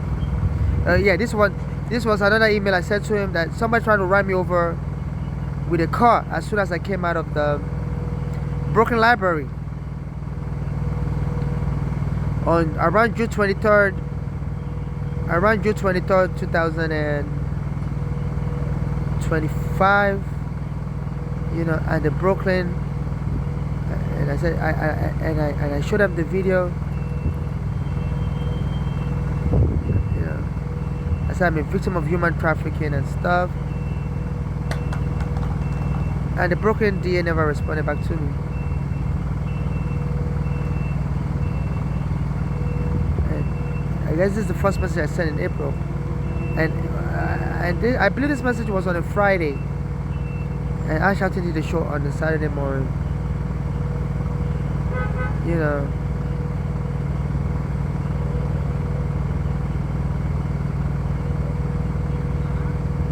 I said, Eric Adams, you know, that's going to be arresting homeless people and film them up as crazy. I said, I've been targeted, you know, under the homeless sweeps. You know, and the Brooklyn DA never wrongfully targeted under the homeless sweep. The Brooklyn DA never got back to me.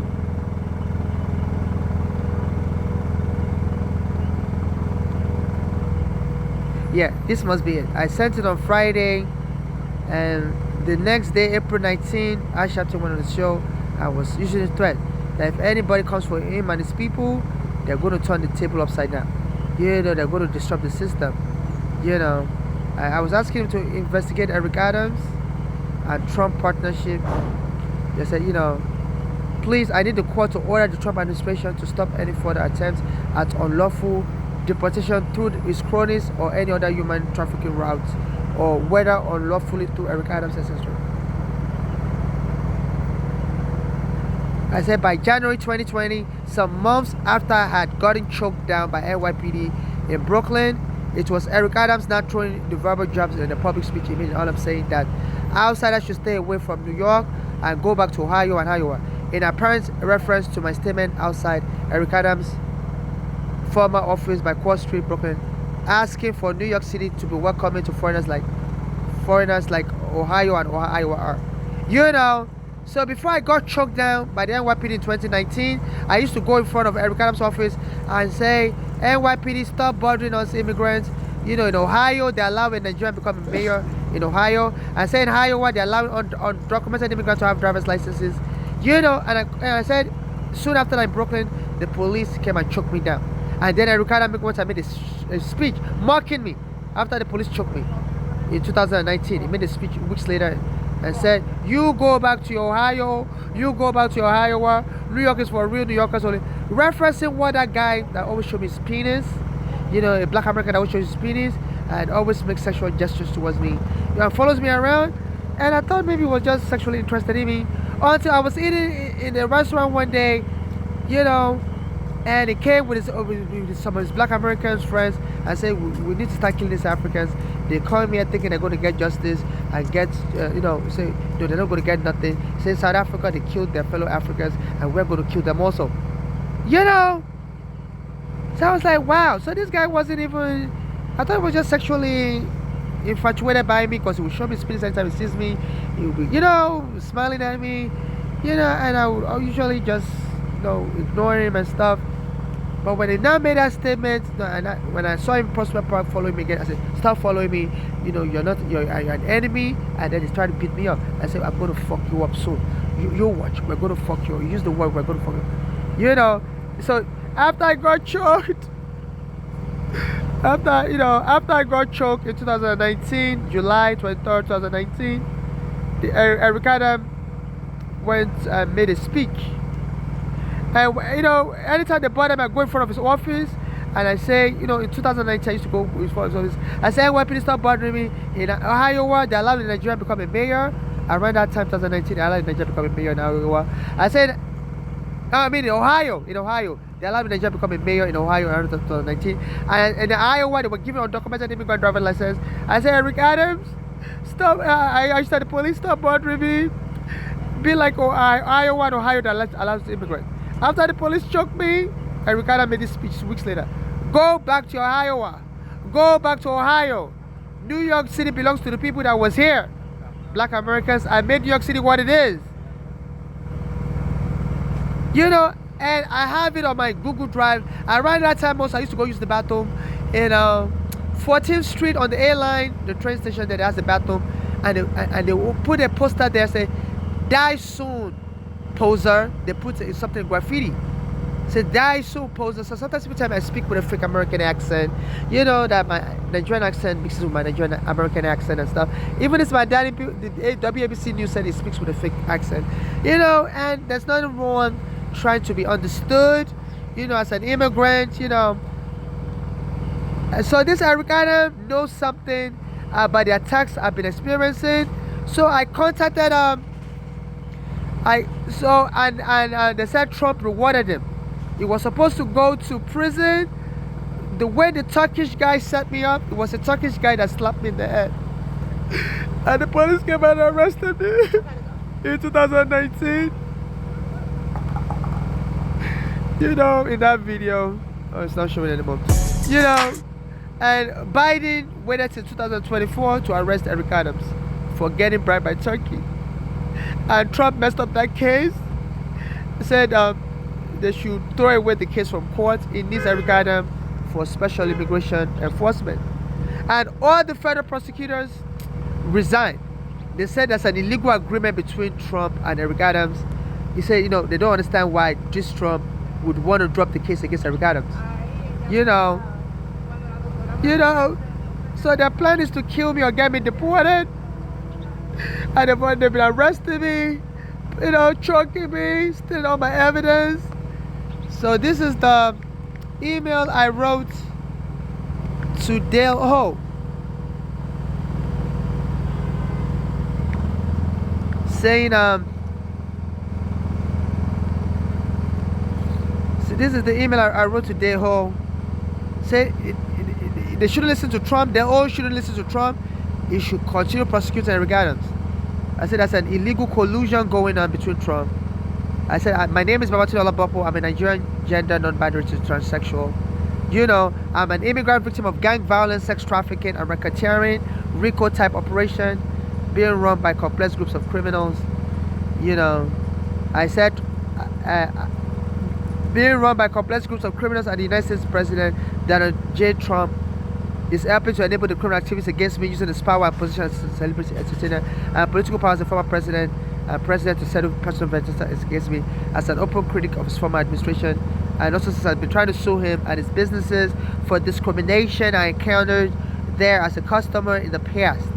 And New York City Mayor Eric Adams has also been helping President Trump by creating an enabling environment for the criminal activities against me, even ordering his police force, NYPD, to be conducting constant bloody raids against homeless like me, especially during late hours or in hidden places like public bathrooms, to cover up at the abuses they are melting out to me, and they attempt to have me permanently silenced by murder, disguised as accidental killing, while circumventing the order from the federal court in Brooklyn since 2013, barring racial policing, targeting of poor minorities, New Yorkers, even under the guise of the very suspicious, forceful late night mental health evaluations of homeless New Yorkers on the subways, public bathrooms, facility, etc., from the city of New York. Even as some of the prosecutors in this instant case, United States vs. Adams 2024, have resigned, stating that Trump's U.S. Department of Justice attempt to dismiss the case reeks of quid pro quo, and many other people, politicians, etc., have filed briefs against dismissing the case. Your Honor, I beseech you to not take these concerns lightly at all. There are further evidence, albeit circumstantial, that Trump's United States Department of Justice has something to hide by seeking to dismiss this case. They submitted their motion to dismiss Friday night, February 14. Wow. They submitted a motion to dismiss Friday, February 14. The police came and attacked me on November 14. You know, so there's a sexual connotation to the action. You know, so I guess that they're trying to leave evidence that they're acting under the direction of Trump. Because Trump I threatened this last month that he's going to go to Nigeria and invade Nigeria with guns blasting. It's law enforcement. And people in Nigeria were all panicking, running out of Nigeria. You know, saying they don't know when. And in November 14, they attacked me. There was nobody in the next door. You know, Just came to embarrass me. they were creeping me out, saying that people are waiting to use the bathroom. They said, leave. People are waiting to use the bathroom. And I was like, there's nobody waiting to use the bathroom. Why is this Indian janitor always bothering me? Since I expressed my support for my daddy on the train. I told him to vote for my daddy. And then, you know, so they want to kill me to stop political violence and then have Trump invade New York City with his federal agents. Say New York is out of control since they killed a Nigerian The people are out of control. The police is not safe. The civilians are not safe. You know, on November 14th. So to let you know, so they're leaving creepy signs. I guess that they're going to claim under the Alien Enemy Act they did me an alien terrorist that was inciting trouble and decided to kill me. So they were planning to kill me on November 14th. You know, you see. And I told Jack Del Ho, please save me. Don't dismiss that case. This Trump is using Eric Adams. This is John Del Ho. You know, I said Trump is using as Eric Adams to start problems. I said I also sent another email to Judge Manchin that they shouldn't let Trump go free on his criminal charges that was sentenced. It was supposed to be sentenced for defrauding, for fraudulent business practices in New York State. Later, James was able to win a conviction. I've been sending all these emails to all these judges, and they just ignore me and then rule in favor of Trump, rule in favor of Eric Adams. I just understand it. As a Nigerian, they don't value me. And then given this, you know, this is the one I sent to Joanne Manchin on January 3, 2025, saying, please, this Trump needs to be sentenced, you know. And after I sent this letter on February 19 to Judge Del Ho that I shouldn't release Trump, Adams, I'm a victim of the Turkish bribery scandal, because a Turkish guy hit me in the head and the police arrested me and choked me almost dead and they stole my green card. I said the Turkish government told that Turkish guy to hit me in the head so that I could get angry and the police can kill me. You know.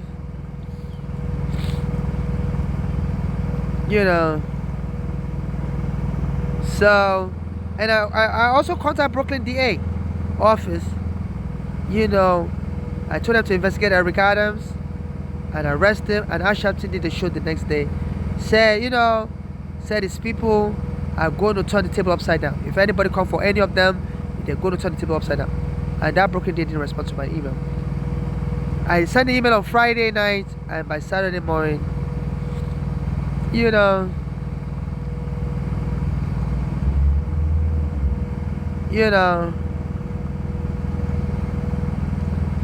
by Saturday morning, this you know, and this is another thing I said in 2019, you know, and I also presented evidence of why the arrest I experienced in 2019 is a collaboration between Trump and Eric Adams. So maybe I should just read the whole email. To whom it may concern, my name is Babatunde Olabopo. This is the Brooklyn DA's office. And he refused to answer me after Al Sharpton threatened that if anybody comes for any of his people, Eric Adams is Al Sharpton's mentor. Al Sharpton is Eric Adams' mentor. He said as a young boy, he used to come to his Al Sharpton's matches, and Al Sharpton trained him. You know, so I wrote a letter to this Brooklyn DA. I said, to whom it may concern, my name is Babatunde Olabopo. I'm a homeless Nigerian transsexual on the street in New York City. My late mother, Esther Olabopo, brought me from Nigeria to the United States of America in July 2000, and I was wrongfully arrested at International Airport in Queens, New York, by the former INS. I would just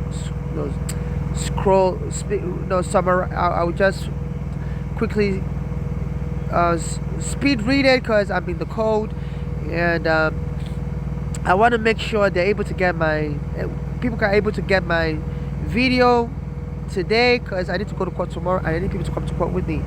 So I said I was arrested by INS in 2000, even though I had a visa in my passport.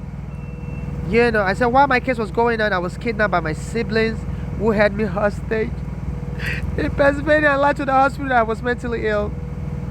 And they were just trying to get me to miss my immigration case because they didn't want to be responsible for me, and I didn't want my mother to be responsible for me, because while I had my immigration case, I couldn't work, and my mother said she was tired of sponsoring me. So our daughters who have US passport told my mother to trick me to come to Pennsylvania to come stay with them. And as soon as I got to Pennsylvania, one of the daughters hit me with a car, Flora, and the other daughter called 911, said I had a weapon, and they told the police to arrest me. And I told the police, look, I'm from Nigeria, I have an immigration case and they just want to kidnap me so I don't go back to New York so I can be ordered deported in absentia while I'm in Pennsylvania. And the police in Pittsburgh didn't believe me and they took me to Mercy Hospital in Pittsburgh wrongfully. I had to call my lawyer, Ralph DiPietro, who called the hospital and told them I did have a case. And the hospital didn't arrest my mother's daughters or my mother. They told me to just go to New York and honor my immigration case. This was in 2001. 14 years later, my mother's daughter did it to my mother, framed her up as crazy, and got her killed. You know? And nobody will help me.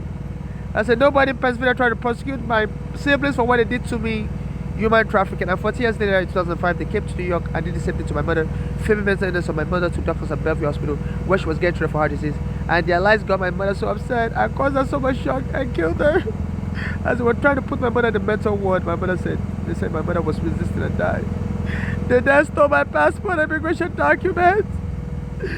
That was in my mother's possession. My mother was helping me keep my passport. The U.S. immigration gave me 2 green cards by mistake. My mother kept one for me, and I kept one for myself. In 2015, my mother's daughters killed her and stole that the green card my mother had for me. The one I had for myself in 2019, the NYPD arrested me and stole it also. I said, this has kept me stuck and unable to move around freely without my immigration document. And this has also encouraged other people to further abuse me after noticing I'm not getting justice as a domestic violence victim. You know,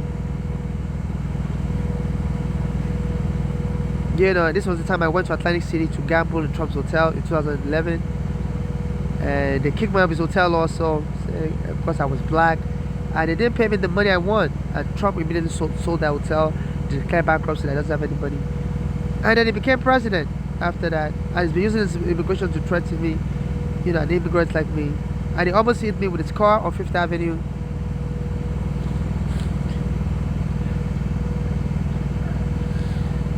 And he's been insulting me, trying to provoke me, not paying me the money he owes me. This Trump, calling African countries shit up. I said 2019. The police will attack me everywhere in 2019. And I'll go and stand in front of Eric Adams' office, saying that, saying Ohio, a Nigerian like me, became a mayor in one of their towns, and in Ohio, where they're allowing undocumented immigrants to get driver's licenses. And I will say New York City needs to be tolerant. By July 23, 2019, the NYPD wrongfully arrested me and put me in a lawful chokehold and stole my green card and tried to kill me on Berry Avenue on 4th Avenue, Brooklyn. Similar to how my Arugana was killed. Arugana was killed on Bay Street. They were trying to keep me on Berry Avenue. So they want me to be killed similar. Like this, black Americans have been threatening me, saying, we're going to kill you Africans also. And after they tried to choke me, the bystanders was heckling them to stop choking me, and they went and dumped me in NYU Psychiatric Hospital. NYU Psychiatric Hospital is the president there is friends with Trump's son-in-law Kushner. And then Trump had appointed somebody called Cuccinelli as the head of immigration at the time they arrested me. And that name Cuccinelli has significance because when immigration arrested me in 2000, they gave me Mandela's prison number 494. It was my prison number in Waukena prison in Queens for immigrants. So Trump, and I was with the NYPD for sexually harassing me, watching me naked. When they invaded my home, they were searching me naked. So just to disrespect me, Trump, because I used to talk about Trump on the train, said he owes me money and he's been using the immigration to try to scam me out of the United States. While I was gambling in his casino, Taj Mahal Hotel casino he owns, the police removed me and they wouldn't pay me the money they owe me. So he appointed Cuccinelli. I guess he was just trying to mock me. So he's been, using the immigration for in jest, to horrify people in jest. They say he likes to do that. He uses people's name to taunt people or taunt other people. So in this case, he was using his immigration head's name, Cuccinelli. So my name, my prison number in immigration prison in 2000 was 494, which is my latest prison number in Robben Island. And the Cucci part of this guy's name may be to mock the way I'm suing for sexual harassment. And I didn't win any money because the police went and choked Arugana, and then I was helping with the court case. And his daughter said it was like they were sexually harassing him. They was laying on top of him, choking him. And the head of the immigration also said it. Before I was arrested while begging for money, he said, America needs an immigrant that can stand on their 2 feet. After I got arrested, I was trying to stand up and They held me down. And the head of immigration was mocking me, said, he made a public speech after I was arrested. Said, America needs immigrants that can stand on their 2 feet. I said, we don't want immigrants that can't stand up anymore. As I was trying to stand up, and they knocked me down. My father also used to live in America, and around that time also, he said somebody stabbed them with a bad injection in Nigeria. After Trump tried to hit me with a car, he threatened, said he could stab somebody. He said he could shoot somebody on 5th Avenue and get away with it. But he did try to shoot me in 2014. He tried to hit me with a car. And soon he became president some years later in 2017. And I heard somebody shoot my father with a bad injection and killed him. Because my father was getting to go to the doctor to get injection. You know. So this whole email can be gotten from the Brooklyn's DA's office. I sent it to them in April 18, 2025, and they never responded. So all the prosecutors don't help me. My mother also, she was trying, I give them details on my case and they don't help me.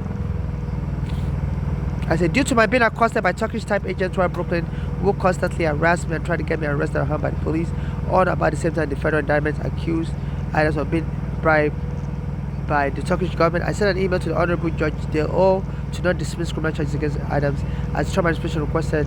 And I'm complaining about how the judges in America don't help me.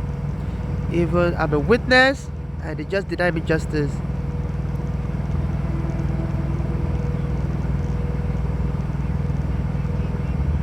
I said, this Eric Adams is helping his fellow black Americans that in my position get homes.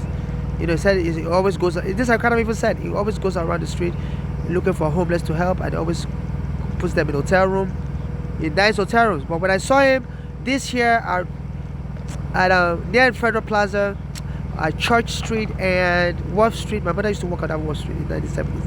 And I go there also to beg for money near Federal Plaza. And as soon as I saw him, Eric Adams ran away from me, ran to the New York Law School. Yeah, and it was acting really weird. I was like, why is he running away from me? I said, sir, can you please help me? And he ran away from me. And he didn't have his police detail.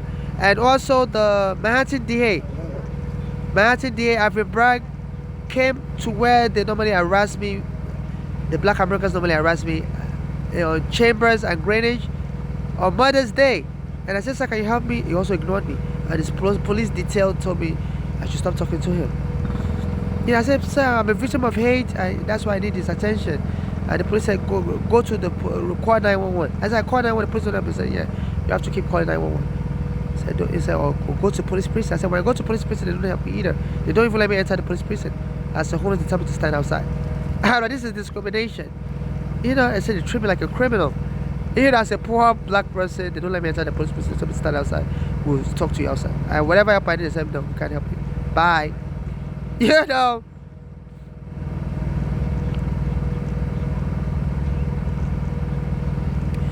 I asked them to put me in a domestic violence shelter or crime victim shelter, and the Brooklyn DA didn't respond back to me.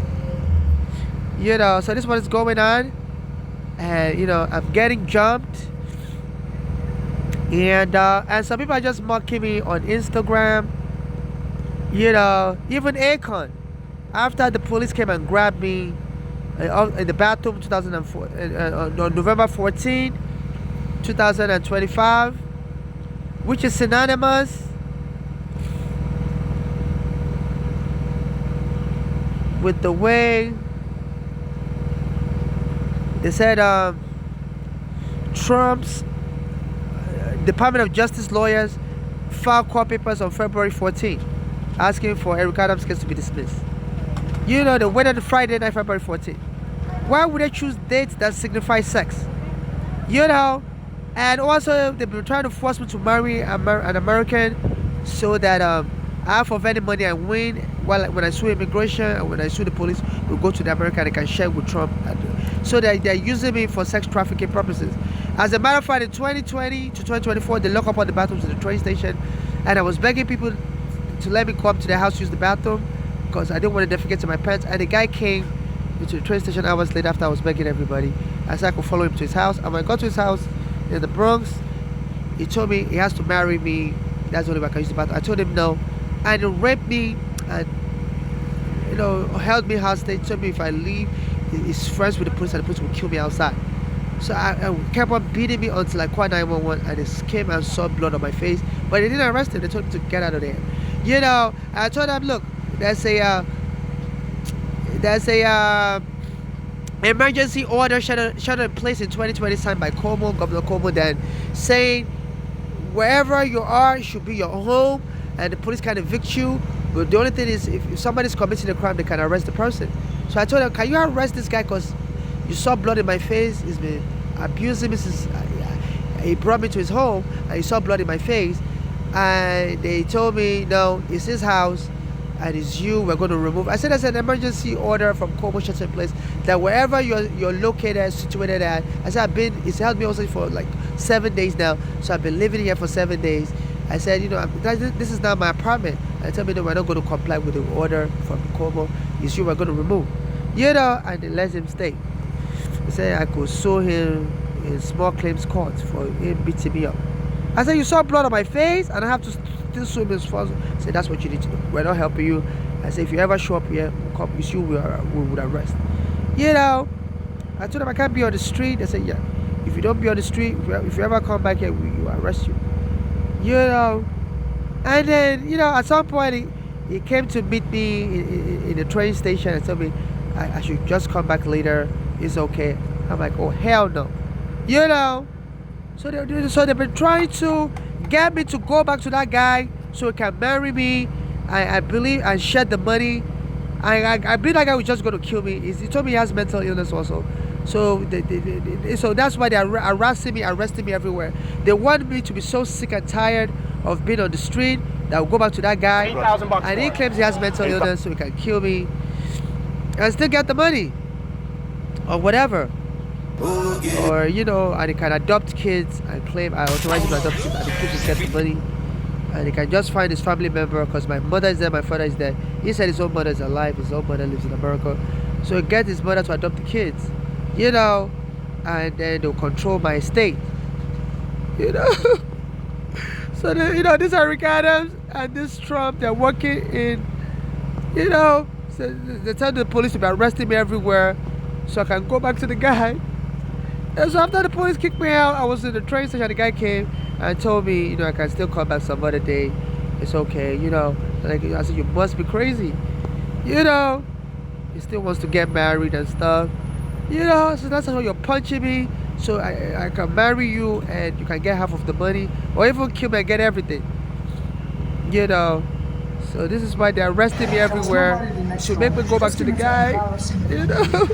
So I've been sexually trafficked. This one came to attack me on November 14th to remind me. 14, lover. But trying to keep hurting you. Go and give this guy money. Marry this guy. 14. And today I was in the bathroom in Queens. And they're using some black Americans and an African woman to block the bathroom. I said, time is going. People need to hurry up. The year's almost over. And they're telling people to not let me use the bathroom. I have to go back to the guy and marry him and give him the money. So they came to attack me on November 14th. That's the police came to attack me in the bathroom. And on February 14th, Trump said he needs Eric Adams for his special immigration work. So they hope to eventually get me arrested by the police if I don't comply. And maybe send me to Guantanamo Bay prison. Torture me. And then maybe release me back on the street. I say, are you ready to marry the guy now? So, I think this is what I'm trying to do. So we're just going to torture the shit out of you until you give us the money from your mother being killed. We're going to give you money for your mother being killed and you being in immigration prison. But you need to give us half of the money. They said, for no reason. Epstein said Trump is the worst sex trafficker he's ever met in his life. As soon as I was talking on the train, I have my bags. Let me take my bag out.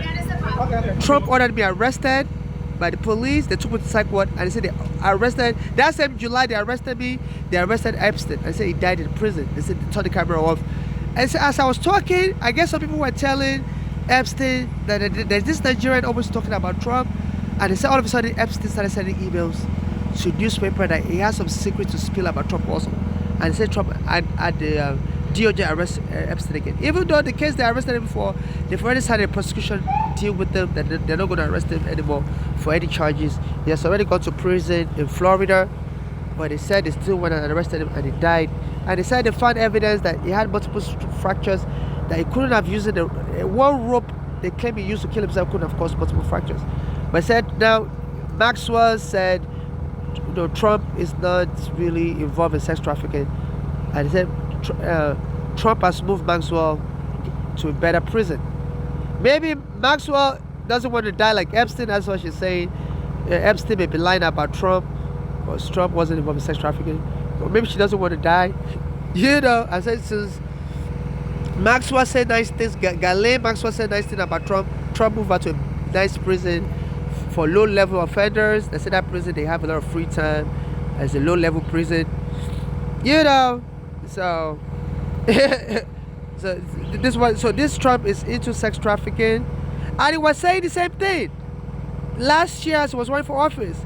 He said, as soon as he becomes president, we're going to drill. America's going to drill and drill and drill and drill. We're going to be tired of drilling. And I said, I feel he's referring to me. They're just going to be raping me everywhere, raping me in prison, raping me everywhere, and claim I agreed to be having sex with these people, and these people adopted the child for me because that's what I want and inherited my estate. So, and that guy would rape me, and he would have sex with me in a nasty way. When I'm not prepared, he would just have sex with me. And it was very, I don't want to describe his anatomy. It was very uncomfortable when he was raping me, but I didn't have a place to stay. And he would do it in such a way just to like punish me. His autonomy was very large also. And since then, while I was in his house, I was sending messages to hip-hop rappers and stuff to come save me.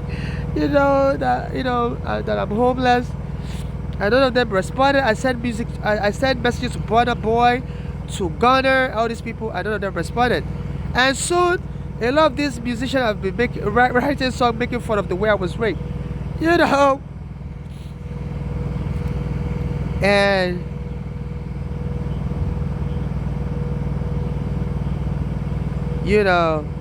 so let me play the YouTube video of the song We're Getting Fucked Tonight. We're Getting Fucked Tonight.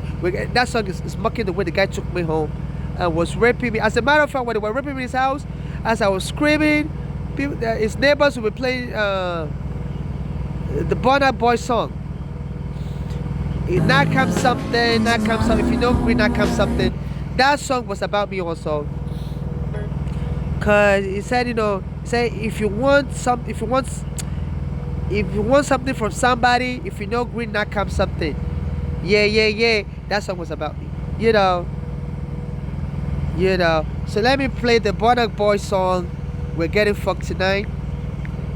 In the beginning of the song, they had a girl speak with a British accent. I was talking about bag, talking about, my lawsuit money, So on my father's side, they came from England. My last name on my father's side, my paternal grandmother's side, is McCarthy.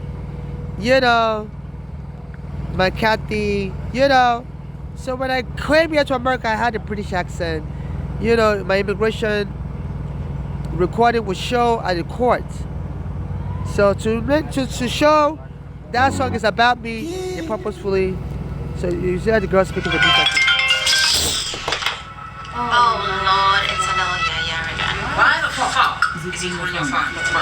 Baby, fuck that man. He's broke and nasty. It's always, I wanted to get you the bag, but he never actually gets you the bag. Well, let's fuck him anyway, bro. He's a bitch.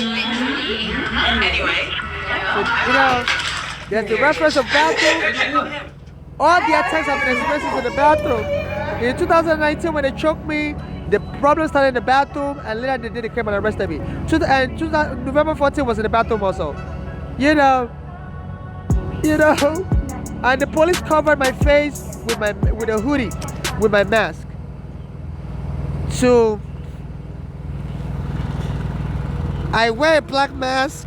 As the police was choking me in the bathroom, they used my mask to cover my face.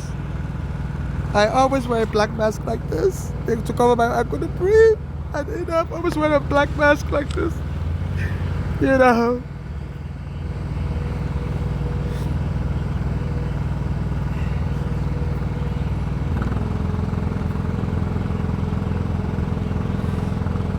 You know.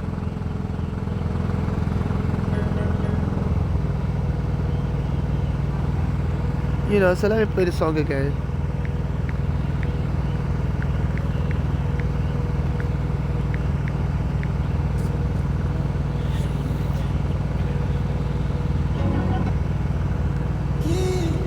You know. Oh Lord, it's another yeah again. Why the fuck is he on your phone, bro? And I believe I have a friend that's been stolen. It's always, oh, I wanted to get you the bag, but he never actually gets you. Fuck him anyway, bro. He had a green bitch. like that. Anyway. For protection. It was stolen from my bag. You know. Yeah. My phone had a green Oh skin Lord, like it's that. another yeah I got it from Why the fuck Oh, I think is he maybe on green your phone, skin. bro? Baby, fuck that man. He's grown and nasty. It's always, oh, I wanted to get you the bag, but he never actually gets you. Well, it's fuck him anyway, bro. He's a bitch. Anyway. You know. So I always carry a lot of bags, you know, on me. And they were saying we're getting fucked tonight. They said it's gonna be a threesome. So the guy that took me home, he told me he likes to dress in women's clothing also, and he said he was going to bring his friend over who works for the NYPD, and while he is sexually assaulting me, he wants his friend to be anally penetrating him also, you know. So it was very feminine also. So you know, so they're referencing him, the guy that took me to the Bronx, and that's their agent that they want me to marry, you know. And this woman said it's a bitch. You know, I think that they're talking about that guy that raped me in the Bronx. He told me he likes to get anally penetrated. So while he's raping me, he said he wants to invite his friend over that works for the NYPD, and his friend will be raping him in the anus. Oh, will be having sex with him in the anus, and while he's having sex with me. And he was always so very, you know, very. He was having sex with me just to punish me. Like he wasn't even interested. It was just holding me hostage to get the money, you know.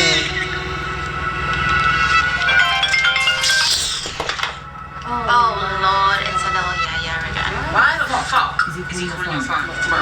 Baby, fuck that man. He's broke and nasty. It's always, oh, I wanted to get you the bag, but he never actually gets you. Well, it's fuck him anyway, bro. He's a bitch. Anyway. Yeah, that guy was broke also. Fuck that man, he's broke and nasty. So, you know, I used to speak with a British accent when I first got to America. Period.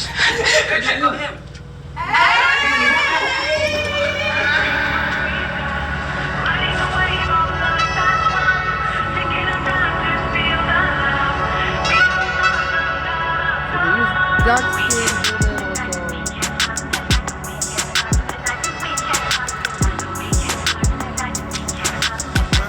That guy was a smoker.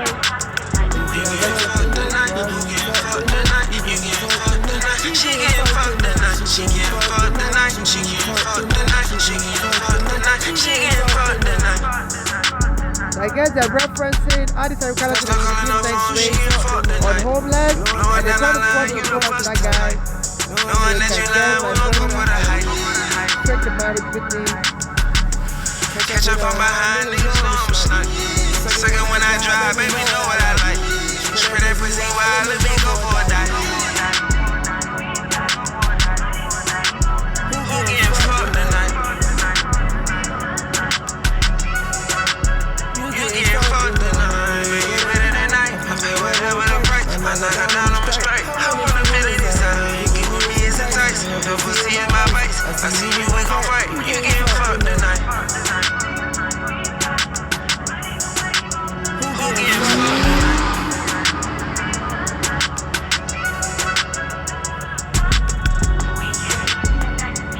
You know, so did they attack him in the bathroom, choking me.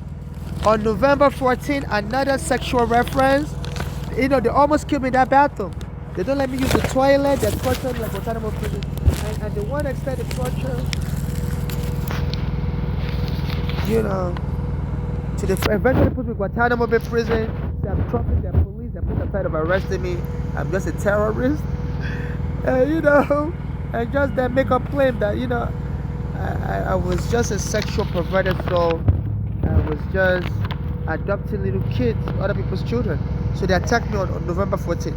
My mother's daughter is born on August 14th. You know, and I see her coming around me a lot. She lives in Pennsylvania. And she comes around me. When I'm begging for money, she doesn't give me any money. She just comes around me, walk past me. Like she's trolling me. I don't know, because she has a US passport. I don't know if she's also working as their agent, FBI agent. My mother says she's using drugs. And sometimes when they arrest people using drugs like that, they have them work as an FBI agent. You know? So I don't know if she's the one that's just going to, if they kill me, if I don't get married to anybody and they kill me, maybe she's just going to be the one that would say she doesn't want to pursue the case in court. That was crazy right from the start. And then she would inherit all the money with her other sister, Flora, and they would then marry US citizens, other US citizens, you know, and launder the money, you know. So this Trump is as corrupt as anything. He was calling Georgia, you know, and Fannie Mae messed up the case by having sex with a co-prosecutor. And so black Americans have threatened me, saying they're going to make sure we Africans don't get justice in America, you know. And they said this Fannie Mae, they had gotten Trump real good. They said they've gotten Trump real good. Fannie Willis, right? I'm so sorry to mispronounce her name. For calling the Georgia election board, telling them to change the result. But I said for some reason she started messing up the case by having sex with a co-prosecutor. And so black Americans have threatened me that we're going to block you Africans from getting justice. So I don't know if she's part of that black American cult. And if they're putting Trump in prison in Georgia, they said he wouldn't have been able to run for president. But because they were having sex, she was having sex with a co-prosecutor, Trump was able to appeal the case. I don't know if money changed hands, because I don't know why she would intentionally mess up a case that would have helped me. Because if this Trump had gone to prison for corruption in Georgia, I would have been able to prove how I was choked, how I was raped during his administration, you know.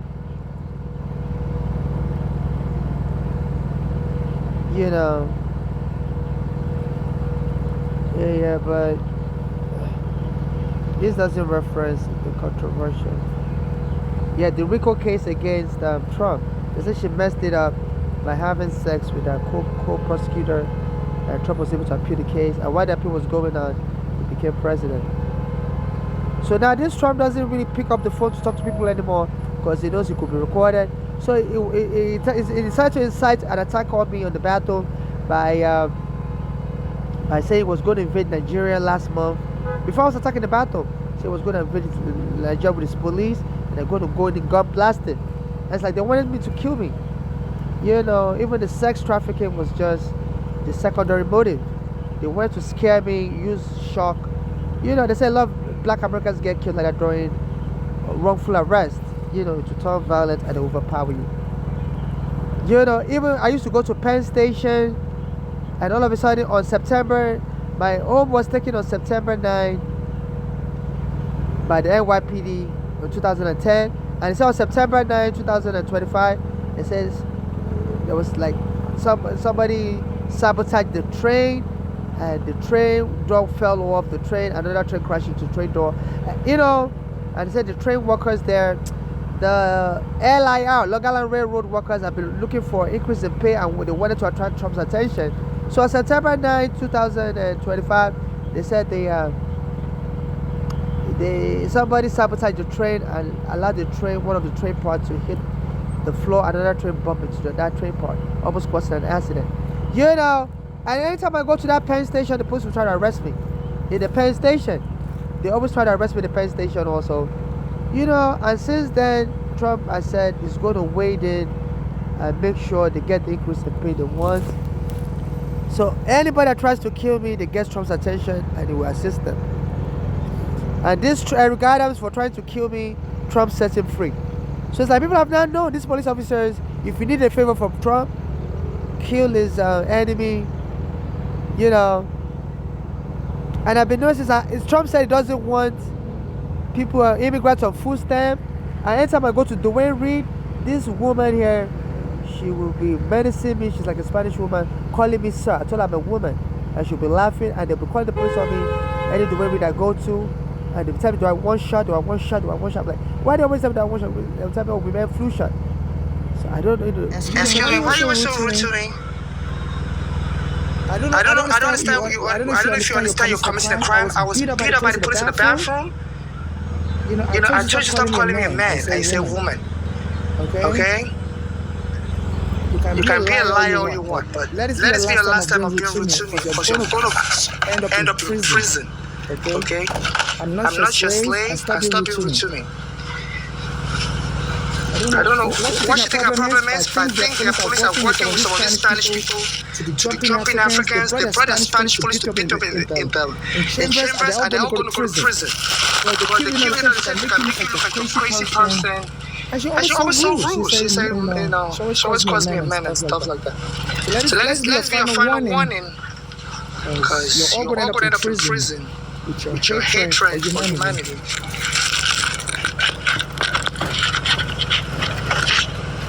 No, they're forming a gang to jump me, and that's not right. They finally arrested me. They said, I did something in the back, say I stole something. I remember you were saying you're afraid I'm a thief. You finally arrested me. Your fellow Spanish people arrested me, said I stole something. I see you're starting again insulting me. It didn't go through. You want to try it again?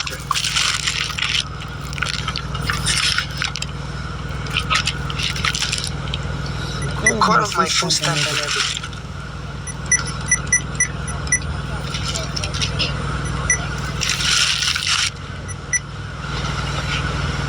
That's not nice to disrespect somebody. You don't know what the person is going. Yeah, of course. So don't join in making fun of somebody. There are people that are hateful towards people. You don't insult your fellow workers like that. That's your apology for calling me a man. That's your apology for calling me a man earlier. I'm not apologizing. Huh? You're not going to apologize? Why not? Why not? Why would I apologize? Because you called me a man, I told you I'm a woman. I never seen you in my life, so why? I always see you. You know how many customers I get here all the time? Yeah, but you keep calling me a man each time you see me. So why you call me? Huh? Why will you call me? I'm sorry? I'm sorry? Why will you call me? Right now, you see me right now, right? Why will you call me? You know, What gender am I, basically? that's your choice. You don't need to call somebody by their gender. They don't train you. You don't have to call somebody by their gender. Just use gender neutral terms. You should know better. Okay? She's in I don't even know what to say. And she's so rude. She has the right to gender stuff. Don't have problems articulating people's gender. Don't use gender words. Use gender.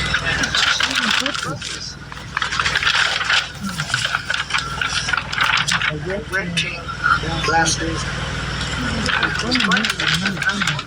She always tells me I'm going to brush my teeth. Always call their friends up. And the police came out and all Spanish.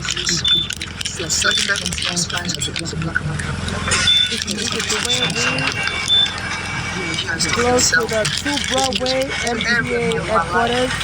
The MTA are joining in, telling surrounding businesses to jump in. I've been noticing when they have MTA workers and NYPD to attack your truckers and make it look like accidental. You know, they say they do that, kill the yellow in West African job before they kill it. I think it's accidental. That's your defense. It's not accidental. I always say something. You take this serious, help Black Americans, they're being abused, but you don't have Africans like that. But all the time, when the police took me, my home was Staten Island, I came to your office when helping Black Americans that the landlord was attempting. What told you as a public advocate, you can't help people against private landlords, you only help them against abusive policing. And the court scolded you, now my mother's dead. You know, she ended up going to live with her daughters, nobody was killed. You know, so that's not fair. And, you know, for the past 15 years now, there's no help. I contacted your office on the day after I contacted the office, the police came back and tried to back I stole something. I believe that I just keep falsely attacking me and claiming it's an accident. That's why I was genders and you know, I correct her all the time when she was She was calling me a man. I said, I'm not a man, I'm a woman. And she's been laughing. You know, and she's trying to get me angry so I could be physically abusive and they can kill me. When I tell her I'm a woman, she'll be like, a woman. But you can't be doing that. You know, that's a hate crime. And they always call the police on me anywhere I go. They want to keep beating me up and kill me. And then I have my mother's daughter here with the money and claim, you know, this person was just crazy. And, you know, the medical system in America failed this person. And it's okay. We don't want this police prosecuted. And they just shed the money because I don't have a child. I don't have any marriage partner. I'm not looking to have a child. I'm not looking to have any marriage partner. So in case I'm killed, only civil rights activists should administer my estate. No family member or friend should administer my estate. I get just for me and my late mother, and donate the rest of my any asset I have in charitable contribution to people suffering xenophobia like me and my late mother, and those being deported by Trump to prioritize for assistance. And in case I'm killed, nobody should make a movie about me saying I came to America to become Michael Jackson. Yeah, I did write letters to Michael Jackson when I was in Nigeria. When I was like 7 years old, I used to write songs to him. My mother said I looked like Michael Jackson when I was a child. I don't really believe it. But, you know, so they may have raided my home in Nigeria and found some of the music I used to send to Michael Jackson. And the United States Postal Service will send it back to me when I was like 7 years old. Said return to sender. Michael Jackson just moved. Yeah, at that time he moved to Neverland Ranch. I used to send it to his old mansion in Los Angeles. So, you know, and some people tell me the music I record in Nigeria is like high quality. It's like, I sing like all these American superstars and stuff. So they might find some of my old music and they may be planning to kill me. I released that song in my absence. And I said this person was talented, came to America to become Michael Jackson, but unfortunately missed out, was brutalized. And they said anything associated with Michael Jackson makes money. They said that they're about to release a new movie about him, a biopic, and already 100 million people have watched the preview all over the world. They said since Michael Jackson died, $2 billion has accrued to his estate in form of royalties and stuff. So they may want to, you know, kill me to keep the Michael Jackson estate money-making machine keep pumping out money. So to mock me in front of Black Americans. So please, I'm very introverted. My mother's daughters don't really know about my life. They always lived here in America for a long time, and I lived in Nigeria away from them. So we're not really close. I even told the U.S. immigration they don't really know about me. My mother's daughters, you know, they were asking me if I wanted to use them as a witness. I said no, they don't really know more about me. I'm introverted. I don't really tell them about my life. So you can go to my immigration file 877954628. So please go to my Cash App NYC Homeless. I'm trying to go to court tomorrow. I don't have good clothes to wear, you know, and I'm trying to go shopping for clothes.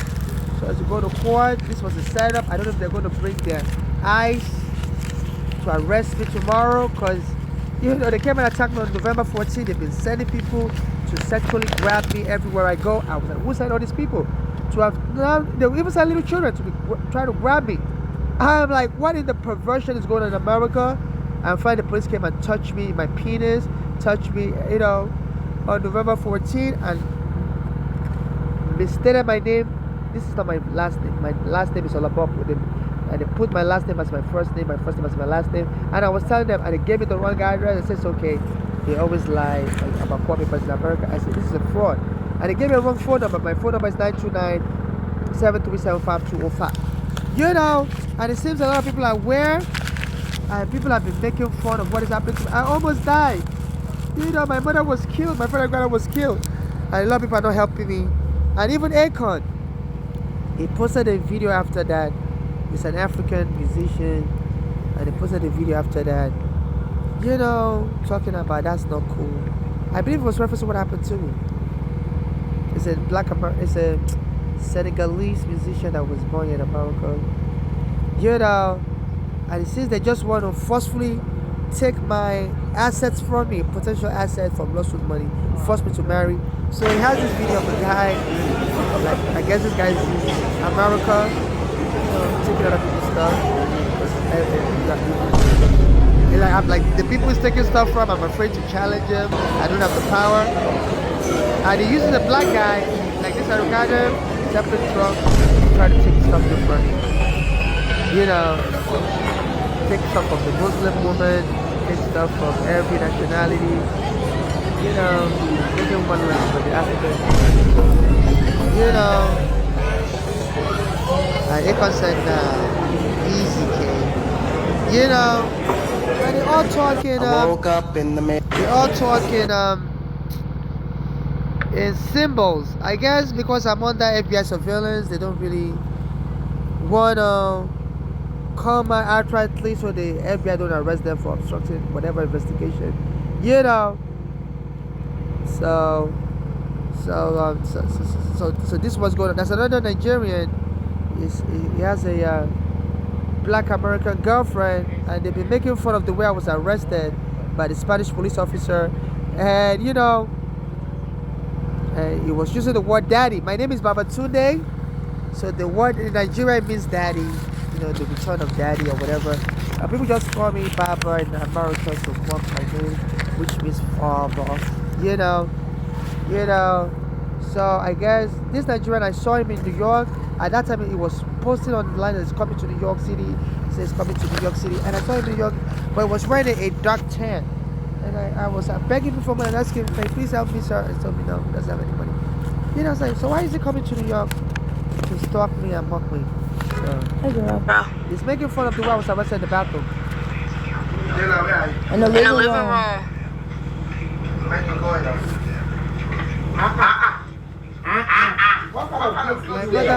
What do you mean? I'm in the house.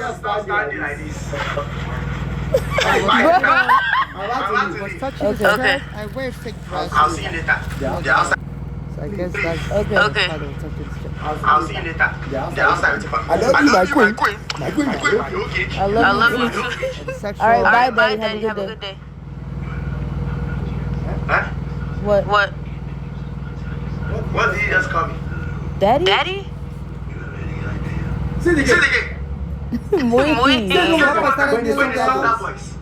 voice. To like connotate and Say it again. force me to marry that guy. Spanish. No. And that guy is touching his penis. No. Why did you call like that? I'm checking My emails. Say it again. Please now. Why? No. Please, say They're They're waiting on you. So they're waiting on you. Let's go. The woman said that also when she came to arrest me in the bathroom. The janitor said there's a lot of people waiting. You gotta, you know. So he wore a coat like mine. I wear a coat like that to feminize me, you know. And he makes a lot of videos, you know, in which is referencing me. So I'm just like a joke, and I contacted. I asked him for money. If he can help me with money, he doesn't respond back. You know, online, and when I saw him in person, you know. And there's this Nigerian nurse also. She also is blogging about what is happening to me, and she says it's going to happen again. You know, this is so sick. You know, and she's been making fun also. So there are people online, you know. You're not going anywhere. Yes, you. That's what you're thinking you're going to go because the going is tough. There's a listening to crypto rules that is telling you that education will not make. You know, I don't know. She's also an charity. You know, I've been trying to go to school also. It's just so hard for me to get money to go to school. This Trump, you know, blocked my student aid. You know, I was supposed to get $3,000 in tax refund for the COVID stimulus check, and the IRS didn't send me the money. And on that Trump, they told me I have to bring my green card to get the money from IRS office. Even though Biden administration said they should just mail the COVID stimulus check to anybody that hasn't gotten it yet, mail it to our address.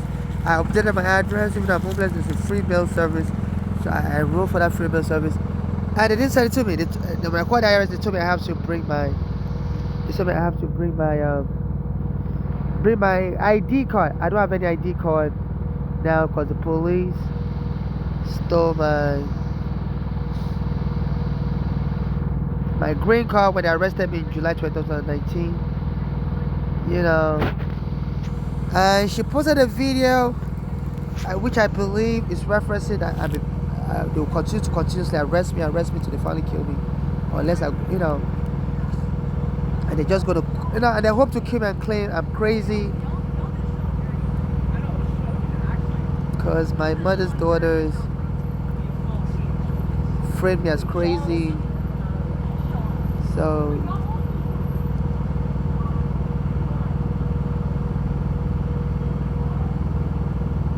yeah.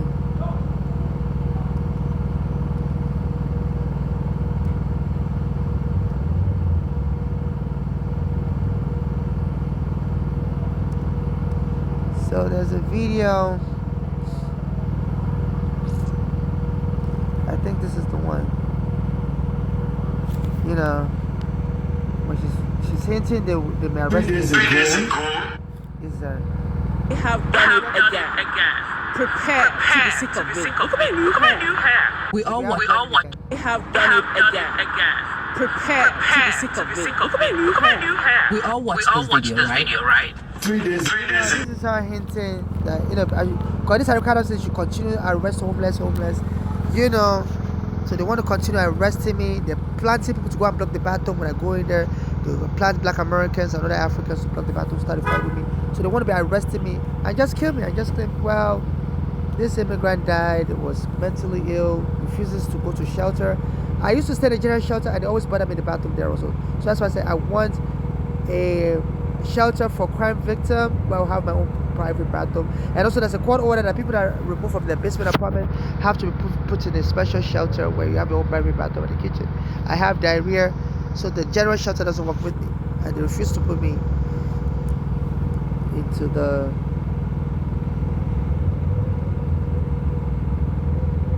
they refuse to put me into the appropriate shelter, because as a transsexual, I'm always experiencing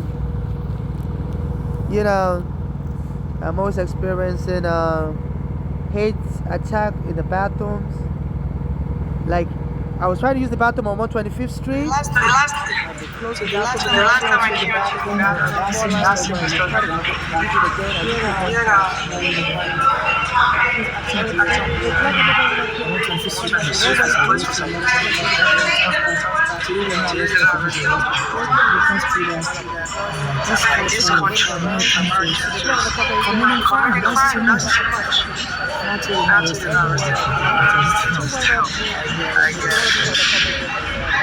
protect the American,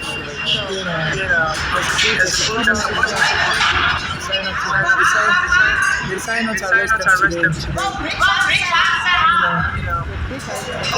That's what it's going to this could be one of the undercover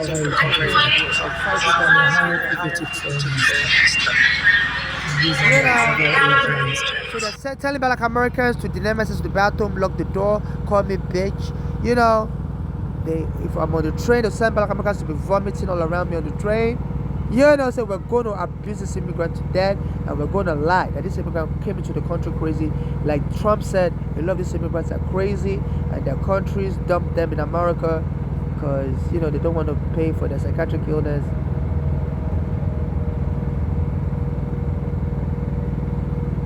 That's the vomit. Did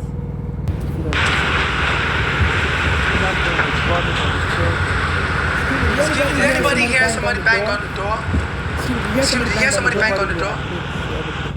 People just keep quiet. They troll me on the train all the time. And please have them reported. They're hiring people to vomit on me. I don't know these people. I criticize the police a lot. So you're exposing you to contagion also. Just because you're workers doesn't mean I criticize the police a lot.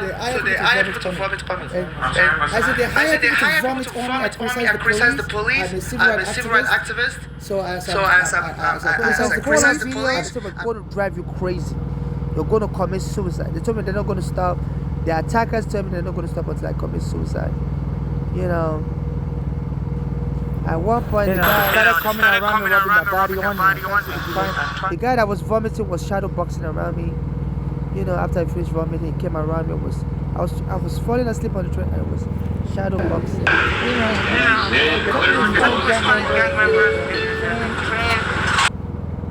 You know, I can't find the video of him shadow boxing. So please donate to my Cash App NYC Homeless. You know. And also they hope to, you know,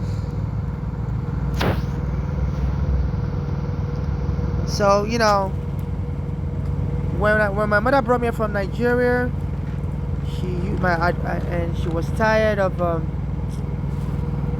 you know, paying for my housing and feeding while I had my immigration case. So she and her daughter decided to frame mental illness on me so as to dump me in the psych ward. So my mother used to call the police on me on Staten Island, you know, and they would take me to St. Vincent Medical Center. And I told the doctors there, the psychiatric ward, I told them my mother's just lying on me.